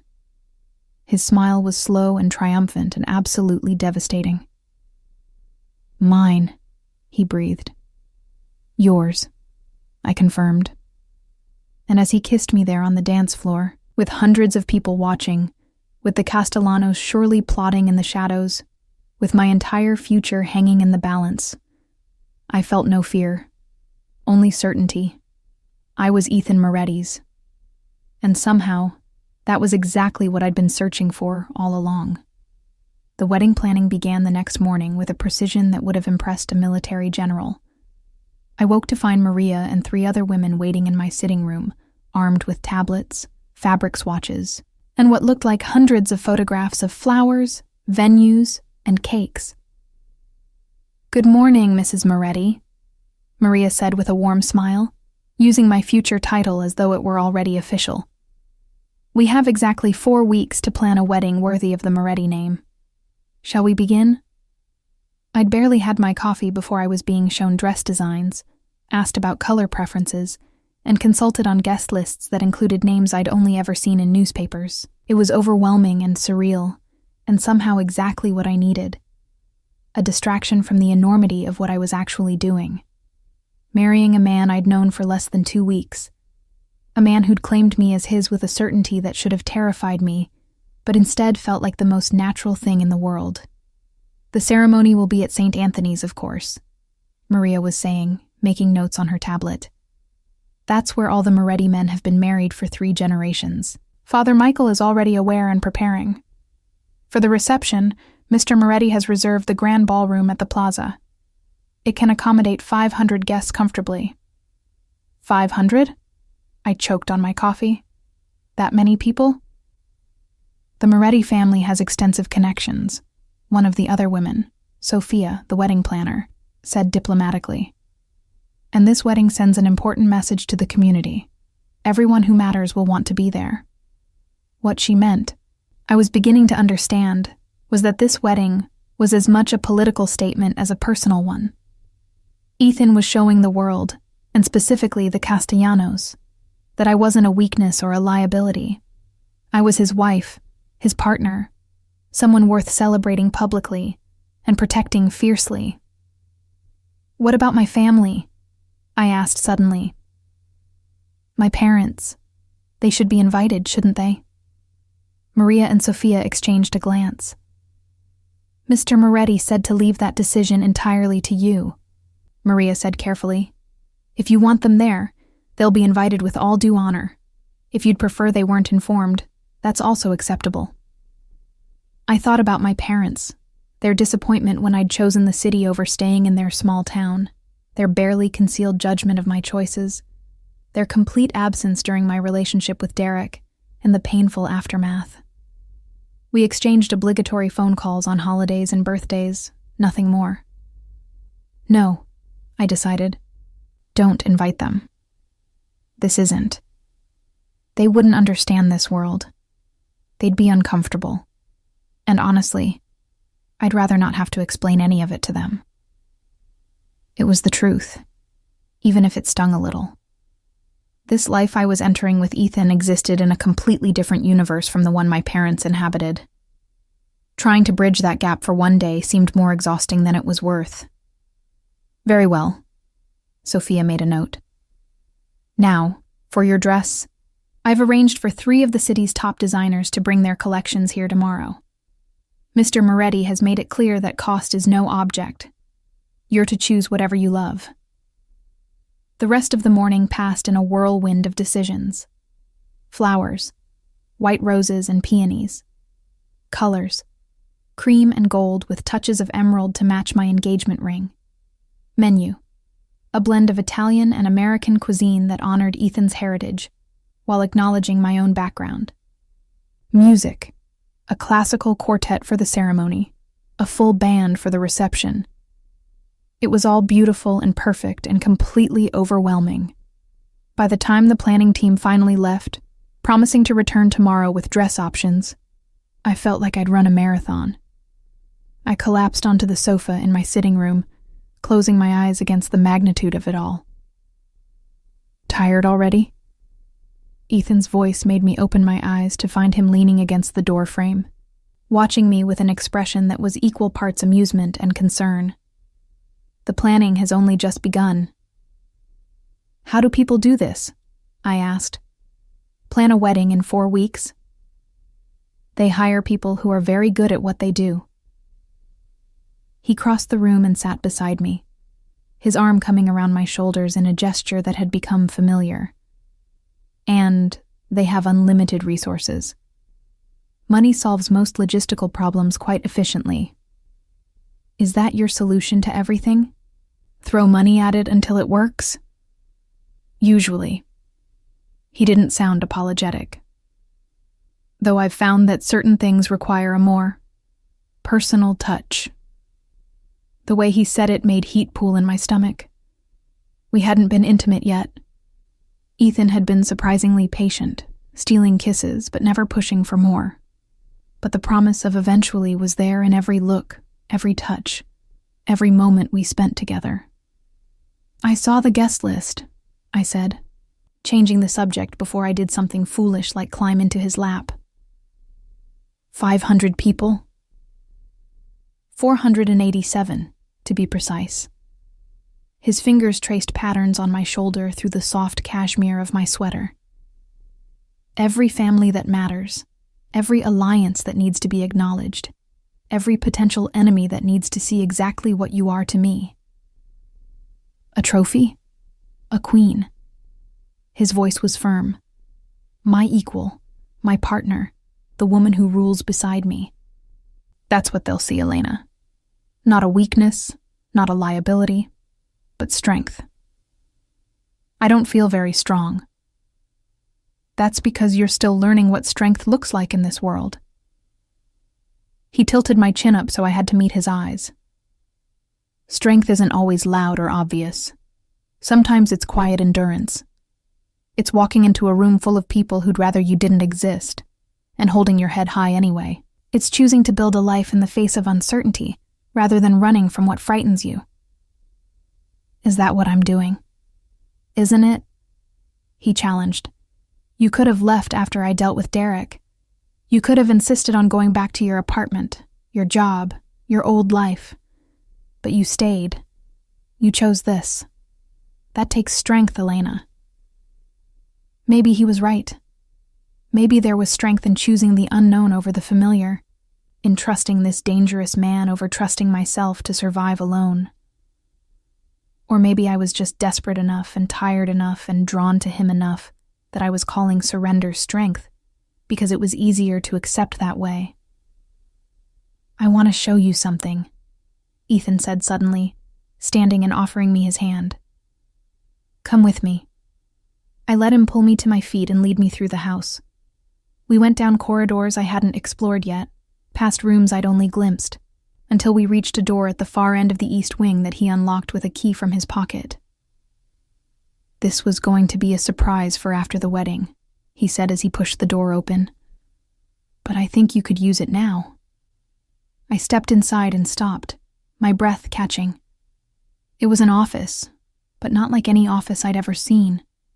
Floor-to-ceiling bookshelves lined 2 walls, already filled with books I recognized as the kind I loved. Classic literature, contemporary fiction, poetry collections, writing guides. A large mahogany desk sat in front of windows that overlooked the gardens, its surface clear, except for a state-of-the-art laptop, and a leather journal embossed with my initials. But it was the far corner that made tears prick my eyes. There was a cozy reading nook with a deep armchair positioned perfectly to catch the afternoon light, a small table beside it already set with a French press, and a collection of premium coffee beans. And on the wall above, framed in simple but elegant frames, were the first 3 chapters of the novel I'd been writing. The one I'd never shown anyone. The one I was certain no one even knew existed. How did you... I couldn't finish the question. I told you, I know everything about you. Ethan moved to stand behind me, his hands settling on my shoulders. Including the fact that you're a brilliant writer who's been too afraid to share her work with anyone. That changes now. You can't just... I can, and I did. His voice was firm, but gentle. Elena, you're going to be my wife. That means you'll want for nothing, including time and space to pursue your dreams. This room is yours, your sanctuary. You can write here, read here, exist here without anyone bothering you. And when you're ready, when you've finished that novel you've been working on, I have connections with publishers who would be thrilled to read it. You've thought of everything. That's what I do. His lips brushed my temple. I see what people need, sometimes before they know they need it themselves, and I provide it. It's how I've built my empire. It's how I'll take care of you. I turned in his arms, looking up at this man who'd upended my life so completely. This is too much, Ethan. The room, the wedding, all of it. I don't know how to accept all this without feeling like I owe you everything. You don't owe me anything. His hands framed my face with that gentle possessiveness I'd come to crave. You're giving me yourself, Elena. Your trust, your loyalty, your future. That's worth more than any room or ring or wedding. That's worth everything. I don't understand you, I admitted. You're this powerful, dangerous man who could have anyone, anything. Why me? Really? He was quiet for a long moment, his dark eyes searching mine as though deciding how much truth to share. Finally, he spoke. Do you know what it's like to live in a world where everything is transactional? Where every relationship, every alliance, every connection exists only because of what it can provide? Where people smile to your face while planning your downfall? Where loyalty is bought and sold? Where love is a weapon used to manipulate and control? I shook my head. That's been my entire life, Elena. From the moment I was old enough to understand what my family was, what I was expected to become. I've never had a relationship that wasn't calculated. Never made a friend who didn't have an ulterior motive. Never met a woman who wanted me rather than what I could provide. He paused, his thumb tracing my lower lip. Until you ran into my shop, terrified and desperate, and looked at me like I was salvation instead of damnation. You didn't know who I was. You didn't want anything from me except safety. And when you learned what I was, you didn't try to use it or leverage it or manipulate me with it. You just accepted it as part of who I am. That's not entirely true, I felt compelled to point out. I was terrified of you. I am still terrified of you sometimes. Fear and acceptance aren't mutually exclusive. His smile was soft, and I'd rather have your honest fear than false adoration. At least with you, I know where I stand. You don't pretend, Elena. You don't perform. You're real in a way that nothing else in my life has ever been real. That's why I want you. That's why you're mine. The raw honesty in his words made my chest tight. This man who commanded an empire with cold calculation, who made people disappear with a few quiet words, who inspired fear in hardened criminals. He was offering me something precious and vulnerable. The truth of his loneliness, the weight of his isolation, the hunger for something genuine in a world built on lies. I'm not as real as you think, I said quietly. I'm broken, Ethan. Derek broke something in me that I'm not sure can be fixed. I'm damaged goods. Then we're well matched. His voice was fierce. Because I'm broken too, Elena. This world, this life, it breaks you in ways that can't be repaired. But maybe two broken people can fit together in a way that makes the cracks less obvious. Maybe we can build something strong from our damaged pieces. That's a lot of maybes. All of life is maybes. He leaned down, his forehead resting against mine. But I'm certain about this. About you. About us. I've never been more certain of anything in my life. I reached up, my hands fisting in his shirt, pulling him closer. Show me, I whispered. Show me you're certain. His eyes darkened with desire, with possession, with a hunger that matched my own. Elena, he warned, if I start this now, I won't stop. I won't be gentle and I won't hold back. Are you sure that's what you want?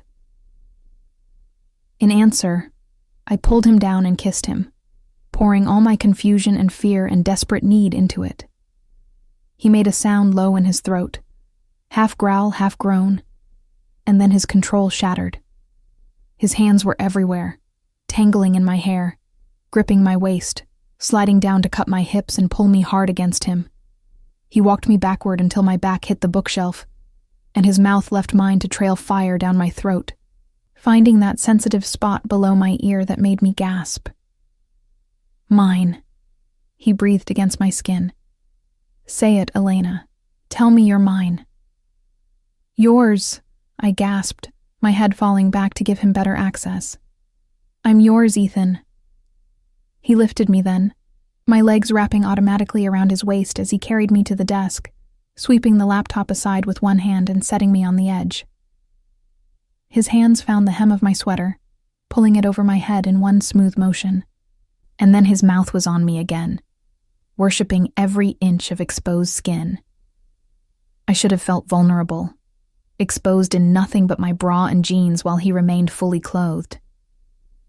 But instead, I felt powerful.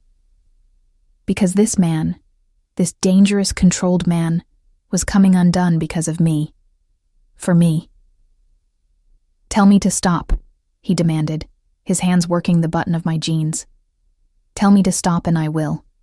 Tell me you want to wait until after the wedding, until this is official, and I'll wait.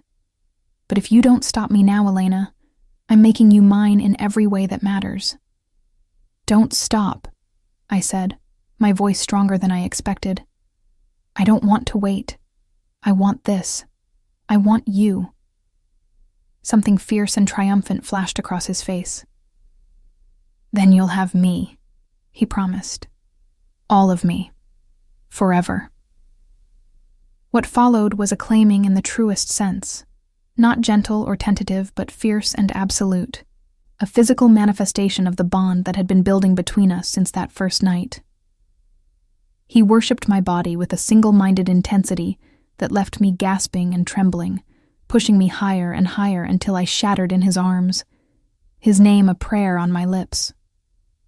Afterward, we lay tangled together on the reading nook's chair. Somehow we'd made it there, though I couldn't quite remember the journey. Ethan's shirt was unbuttoned and my clothes were scattered across the floor, but neither of us moved to retrieve them. His fingers traced lazy patterns on my bare shoulder, and I felt boneless, sated, completely at peace for the first time in longer than I could remember. No regrets? He asked quietly. No, I answered honestly. Should I have some? Most people would. His hand stilled on my shoulder. We're getting married in 4 weeks, Elena. Some might say we should have waited, done things properly. Since when do you care about doing things properly? I lifted my head to look at him. You kidnapped me, declared me yours without asking, investigated my entire life without permission, and are forcing me into a marriage that serves your strategic interests as much as it protects me. I don't think having sex before the wedding is where we should start worrying about propriety. He laughed, a genuine, full laugh that transformed his face and made him look younger, less burdened. Fair point, though for the record, I didn't kidnap you. You came willingly. Under duress. Under my protection. His hand resumed its gentle patterns. There's a difference. Is there? I challenged, though I was smiling. Yes. He grew serious again. Kidnapping implies you're a prisoner, but you're not, Elena. You never have been. You could walk out that door right now if you truly wanted to. I'd hate it. I'd probably follow you. I'd definitely make sure you were protected from a distance. But I wouldn't force you to stay. You say that now, after you've already claimed me in every way possible. I say that always. His dark eyes held mine. You're mine by choice, Elena. Your choice, even if I pushed you toward making it. That matters to me. It matters more than you know. I believed him, against all logic and reason. I believed that this dangerous man with his calculated ruthlessness and his empire built on fear actually cared about my consent, my choice, my agency in all of this. I'm still scared, I admitted. Not of you, exactly, but of how much I want this, of how right it feels when it shouldn't, of how completely I've given myself to you in such a short time. Good. His voice was firm. Fear keeps you alert, keeps you aware of the stakes. Just don't let it paralyze you. We're building something here, Elena. Something real and lasting. But it requires courage. From both of us. What are you afraid of? I asked, curious. You don't seem afraid of anything. I'm afraid of losing you. The admission was quiet, but absolute. I'm afraid that you'll wake up one day and realize what you've bound yourself to, what kind of man I really am, and you'll look at me with fear or disgust instead of acceptance. I'm afraid that loving you... He stopped, his jaw tightening. Loving me? I prompted, my heart hammering. Yes. He met my eyes steadily. Loving you. That's what this is, Elena. I didn't plan it, didn't expect it. But somewhere between you running into my shop and right now, I fell in love with you. And that terrifies me more than any enemy or rival or threat I've ever faced. Because loving you gives you power over me that no one else has ever had. Tears pricked my eyes at the raw honesty in his voice. I don't want power over you. I know. That's one of the reasons I love you. He pulled me closer, tucking my head under his chin. You don't want to manipulate or control me. You just want to be safe, to be seen, to be cherished. And I can give you all of that, Elena. I will give you all of that and more, every day for the rest of our lives. I think. I hesitated, then decided to be as honest as he'd been. I think I might be falling in love with you too. Or maybe I already have. I don't know how to tell the difference between love and Stockholm Syndrome and gratitude and desire and everything else I feel when I'm with you. Does it matter? He asked. As long as you choose to stay, as long as you want this life with me, does it matter what we call it? I guess not. I relaxed against him, listening to the steady beat of his heart. But for what it's worth, I'm choosing to call it love. Because that feels true in a way nothing else has in a very long time. His arms tightened around me. Then I'll take it.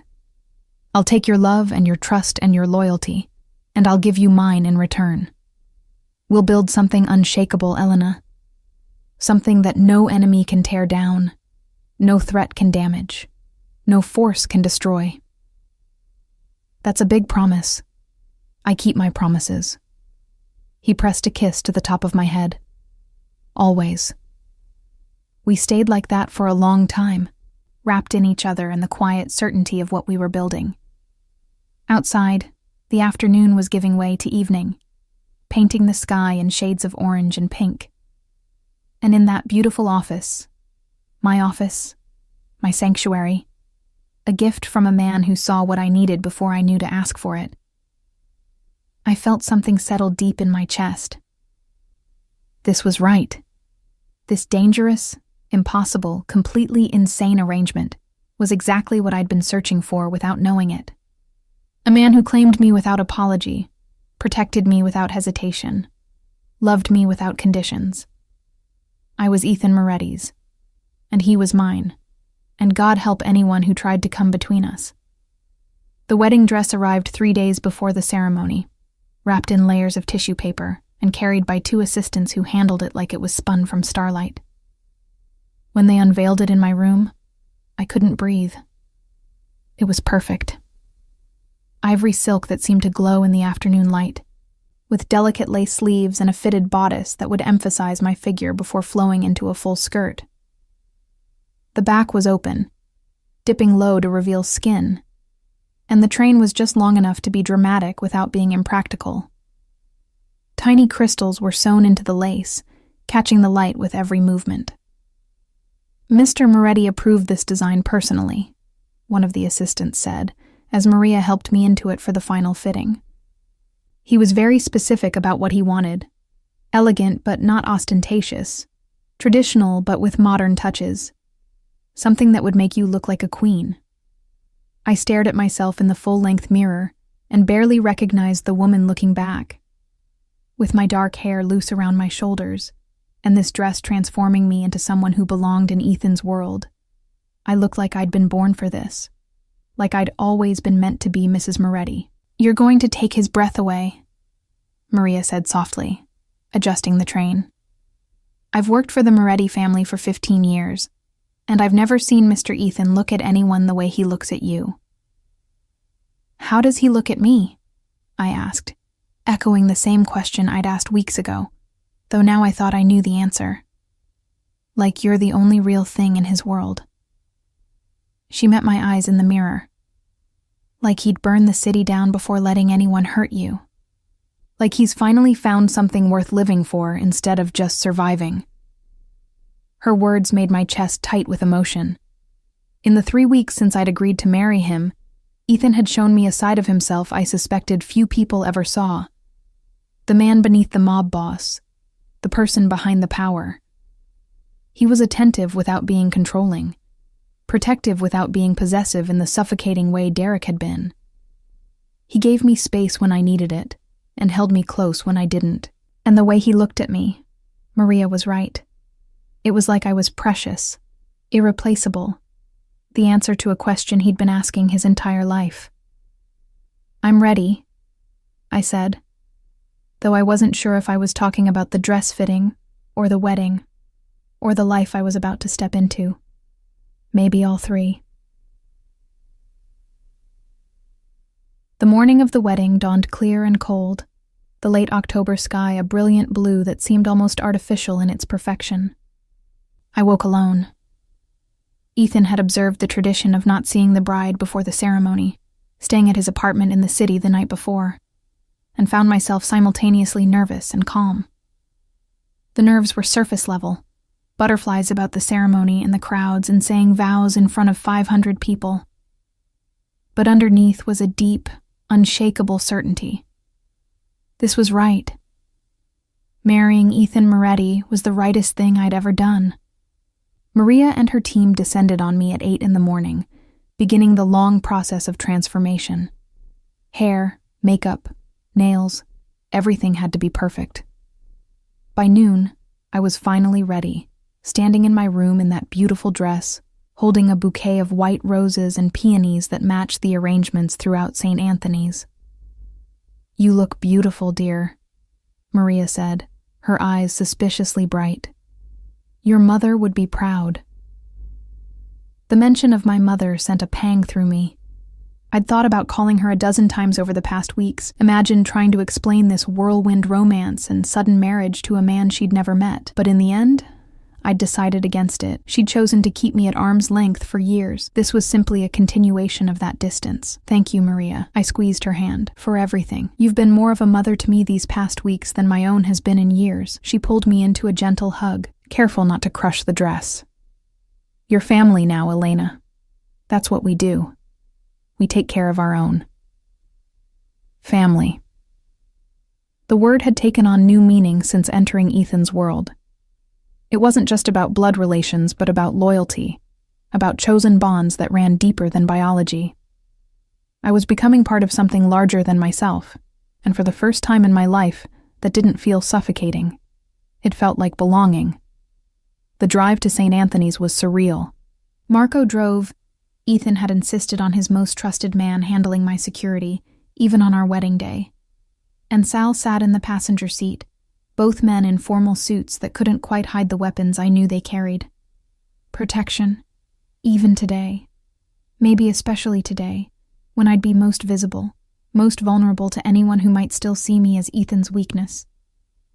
St. Anthony's was a beautiful old church, all stone and stained glass, with a bell tower that had been ringing every Sunday for over 100 years. As we pulled up to the entrance, I could see crowds of people already inside. The pews would be packed with the families that controlled this city's underworld, all gathered to witness the union that made me untouchable. Giovanni was waiting at the entrance, looking distinguished in his formal attire. He would walk me down the aisle, another departure from tradition, but Ethan had insisted. "Giovanni has been with the family longer than anyone," he'd said.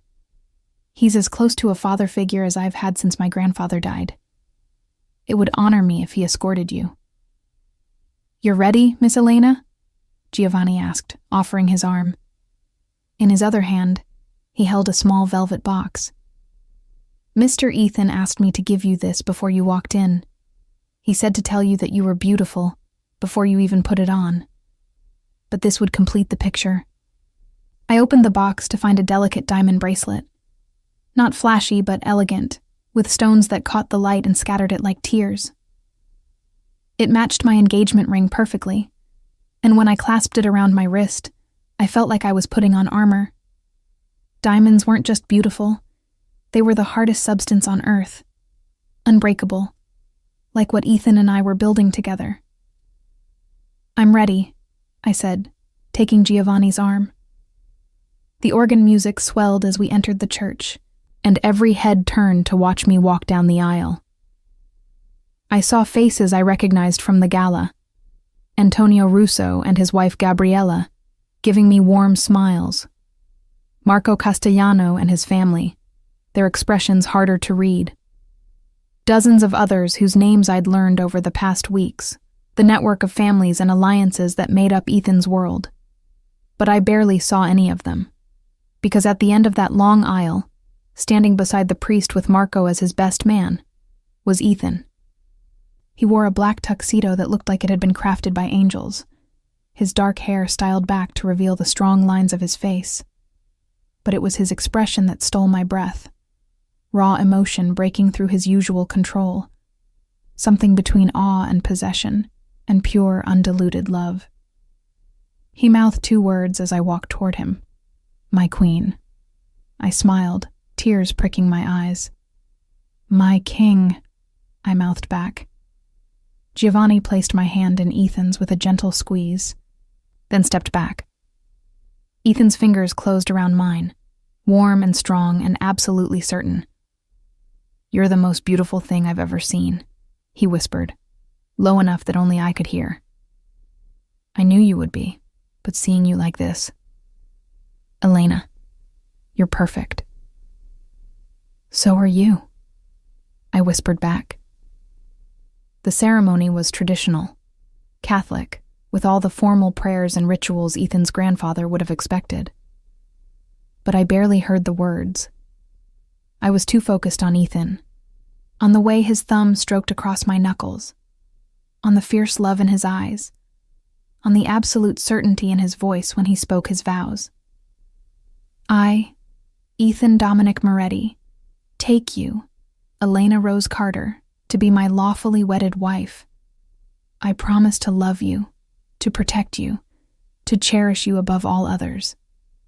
I promise that no harm will come to you while I draw breath, that no enemy will touch you, that no force on earth will separate us. You are mine, and I am yours, from this day forward, for all the days of our lives." They weren't the traditional vows, but they were perfect. They were us, a promise of protection and possession wrapped in devotion. When it was my turn, I spoke from the heart, surprising myself with how steady my voice was. "I, Elena Rose Carter, take you, Ethan Dominic Moretti, to be my lawfully wedded husband. I promise to stand beside you, to trust in your protection, to be your partner in all things. I promise to be loyal, to be honest, to give you all of myself without reservation. You claimed me as yours, and I accept that claim. You are mine, and I am yours, from this day forward, for all the days of our lives." "The rings," Father Michael prompted, and Marco stepped forward, with a velvet cushion bearing 2 platinum bands. Ethan slid mine onto my finger, a perfect match to the engagement ring, engraved with the same delicate vines. When it was my turn to place his ring, my hands trembled slightly, but his steadying touch calmed me. The band was wide and masculine, engraved with something in Italian that I'd have to ask him to translate later. "By the power vested in me by the Church and the state of New York," Father Michael intoned, "I now pronounce you husband and wife. You may kiss your bride." Ethan's hands framed my face with that familiar, gentle possessiveness, and he kissed me like we were the only two people in the room. It was tender and fierce and completely inappropriate for a church, and I didn't care. This was our moment, our claiming, our beginning. When we finally broke apart, the church erupted in applause. Ethan kept my hand firmly in his as we turned to face our guests, our families, our allies, our community. I caught sight of the Castellanos in the third row, Marco's expression unreadable. But it didn't matter. Whatever threat they'd posed, whatever weakness they'd tried to exploit, it was neutralized now. I was Mrs. Ethan Moretti, and that made me untouchable. The reception at the plaza was even more overwhelming than the ceremony. The ballroom had been transformed into something out of a fairy tale. Thousands of white roses and peonies, crystal chandeliers glittering overhead, tables draped in cream and gold, and a dance floor that gleamed under carefully positioned lights. Ethan and I entered to thunderous applause, and I felt his hand tighten on mine. Not nervousness, but possession. Pride. "Look what's mine," that grip said. "Look what I've claimed." The first dance was to a song I didn't recognize. Something slow and Italian, probably chosen for its significance to Ethan's family, rather than any sentimental connection. But as he held me close, and we moved together across that polished floor, it became ours. Our song, our moment, our promise. "Are you happy?" he murmured against my hair. "Yes," I answered honestly. Terrified, overwhelmed, completely out of my depth, but happy. "Is that strange?" "No." His arms tightened around me. "It's perfect, just like you." The rest of the evening passed in a blur of congratulations and toasts and more food than I could possibly eat. Antonio Russo gave a speech that made everyone laugh, talking about how Ethan had always been too serious, too controlled, and how it took the right woman to finally crack that ice. Marco gave a shorter toast, surprisingly warm, welcoming me officially into the family. But it was when Marco Castellano approached our table that the mood shifted.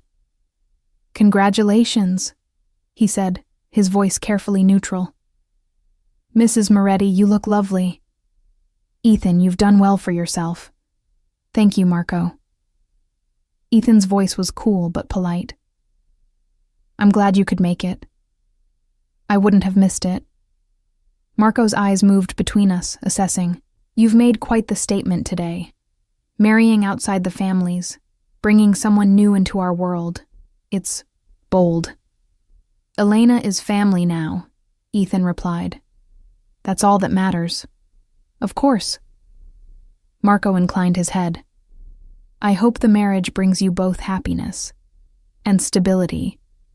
We all benefit when our leaders are settled, focused, not distracted by complications."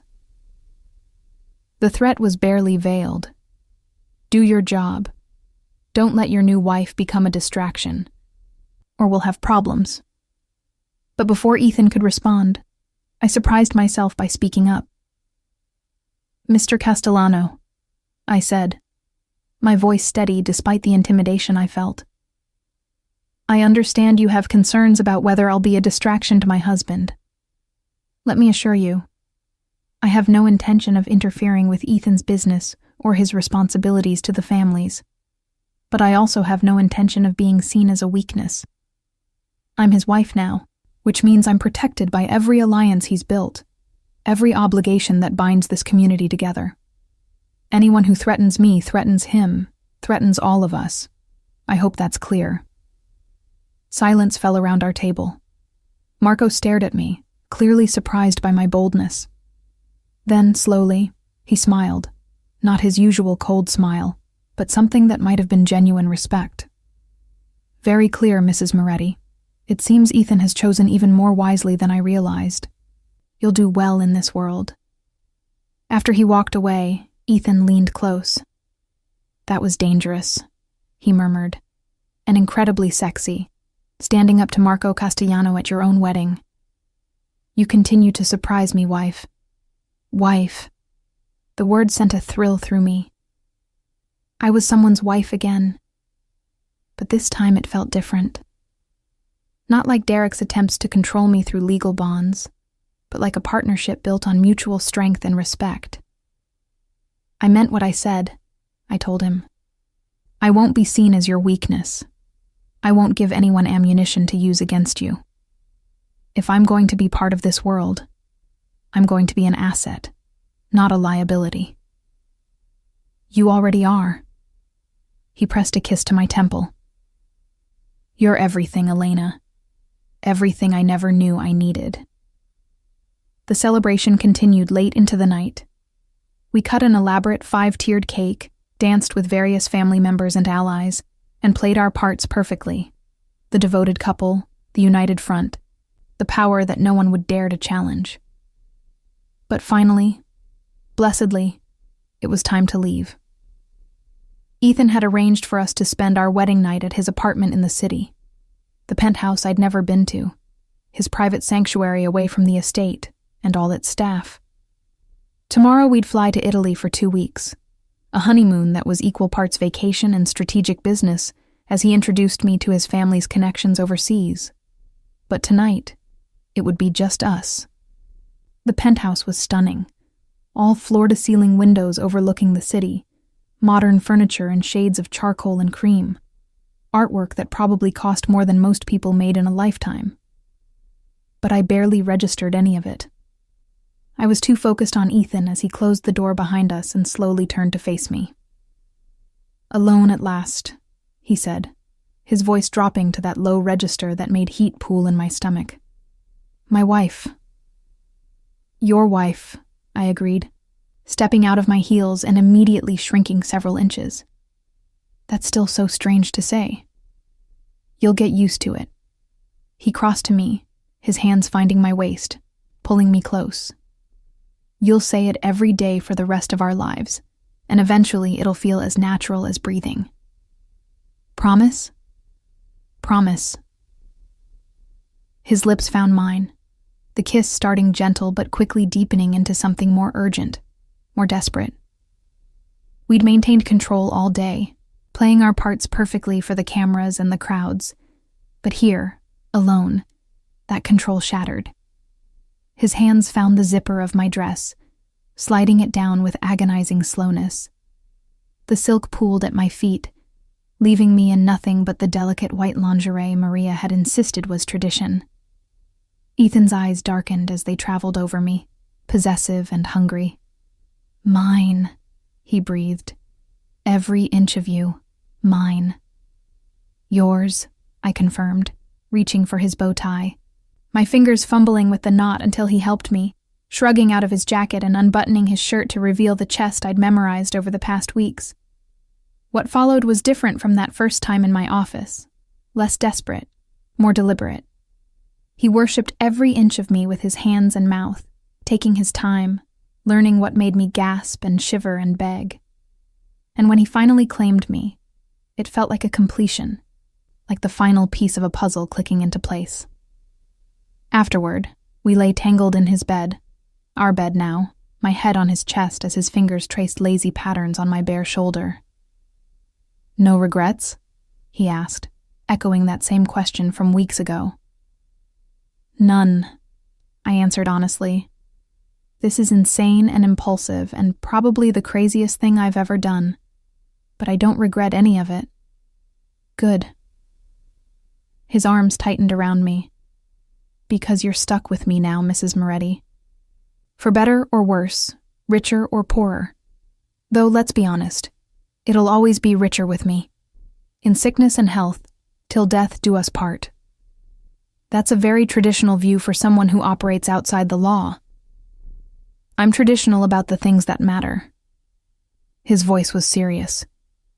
Family, loyalty, marriage, those things are sacred to me. I might break every other rule, but I won't break my vows to you, Elena. Never. I believe you, I said, and realized I meant it. This dangerous man who'd claimed me so completely, who'd upended my life and declared me his without asking, He would keep his promises. He would protect me, cherish me, be faithful to me even when he was ruthless with everyone else. I love you, I said suddenly, the words spilling out before I could second-guess them. I know it's fast and crazy and probably some kind of psychological thing I should examine more closely. But I love you, Ethan. I love who you are with me, who you've let me see beneath all the power and control. I love that you're dangerous to everyone except me. I love that you claimed me and then spent every day since proving you were worthy of that claim. He was silent for so long that I started to worry I'd said too much, admitted too much. But then he shifted, rolling us so he was above me, his dark eyes intense as they held mine. I love you too, Elena Moretti. I loved you from the moment you ran into my shop looking for salvation. I loved you more when you challenged me, stood up to me, saw exactly who I was, and chose me anyway. And I'll love you every day for the rest of our lives, with everything I have, everything I am. You're not just my wife. You're my heart, my home, my everything. Tears slipped down my temples as he kissed me again, tender and fierce and absolutely certain. And as we came together once more, sealing our vows in the most intimate way possible, I finally understood what I'd found. Not just protection from Derek or safety or security, though I had all of those things, but something deeper, something I'd been searching for my whole life without knowing it. A place where I belonged, a person who saw me completely and loved me anyway. A future built not on fear or desperation, but on choice and devotion, and an unshakable certainty that we were meant to be exactly here, exactly together. I'd run into Ethan Moretti's shop to escape danger, but I'd found so much more than safety. I'd found love. I'd found home. I'd found myself. And I'd found a man who would burn the world down before letting anything hurt me. 3 months later, I stood in the kitchen of our estate, watching snow fall gently outside the windows. My hand rested on my still flat stomach, though the pregnancy test in my pocket said I wouldn't be flat much longer. Ethan and I had talked about children. Eventually, we'd said, after we'd had time to adjust to marriage, to really build our foundation. But apparently fate had other plans. Or maybe this was always meant to be. Another piece clicking into place, another chapter in a story that had started with me running through the rain and ended with me running toward the most dangerous man I'd ever met. I heard his footsteps before I saw him, that familiar cadence that made my heart race even now. His arms came around me from behind, his chin resting on my shoulder. "What are you thinking about?" he murmured. "The future," I said honestly. "Our future." "And what do you see?" I turned in his arms, looking up at this man who'd claimed me so completely. My husband, my protector, my love. "Everything," I said. "I see everything." And I did. A future full of challenges and joy, of danger navigated together and triumphs celebrated side by side. A future where I was never alone, never unprotected, never unloved. A future built on the foundation of that rainy night when I'd run into a shop seeking escape and found salvation instead. "I love you," I said, "more every day." "I love you too," he replied. "Always and forever, my Elena, my wife, my everything." And as he kissed me there in our kitchen, with snow falling outside and our future spreading before us like an unwritten page, I knew I'd made the right choice. The only choice. I'd chosen Ethan Moretti. And he'd chosen me right back, forever.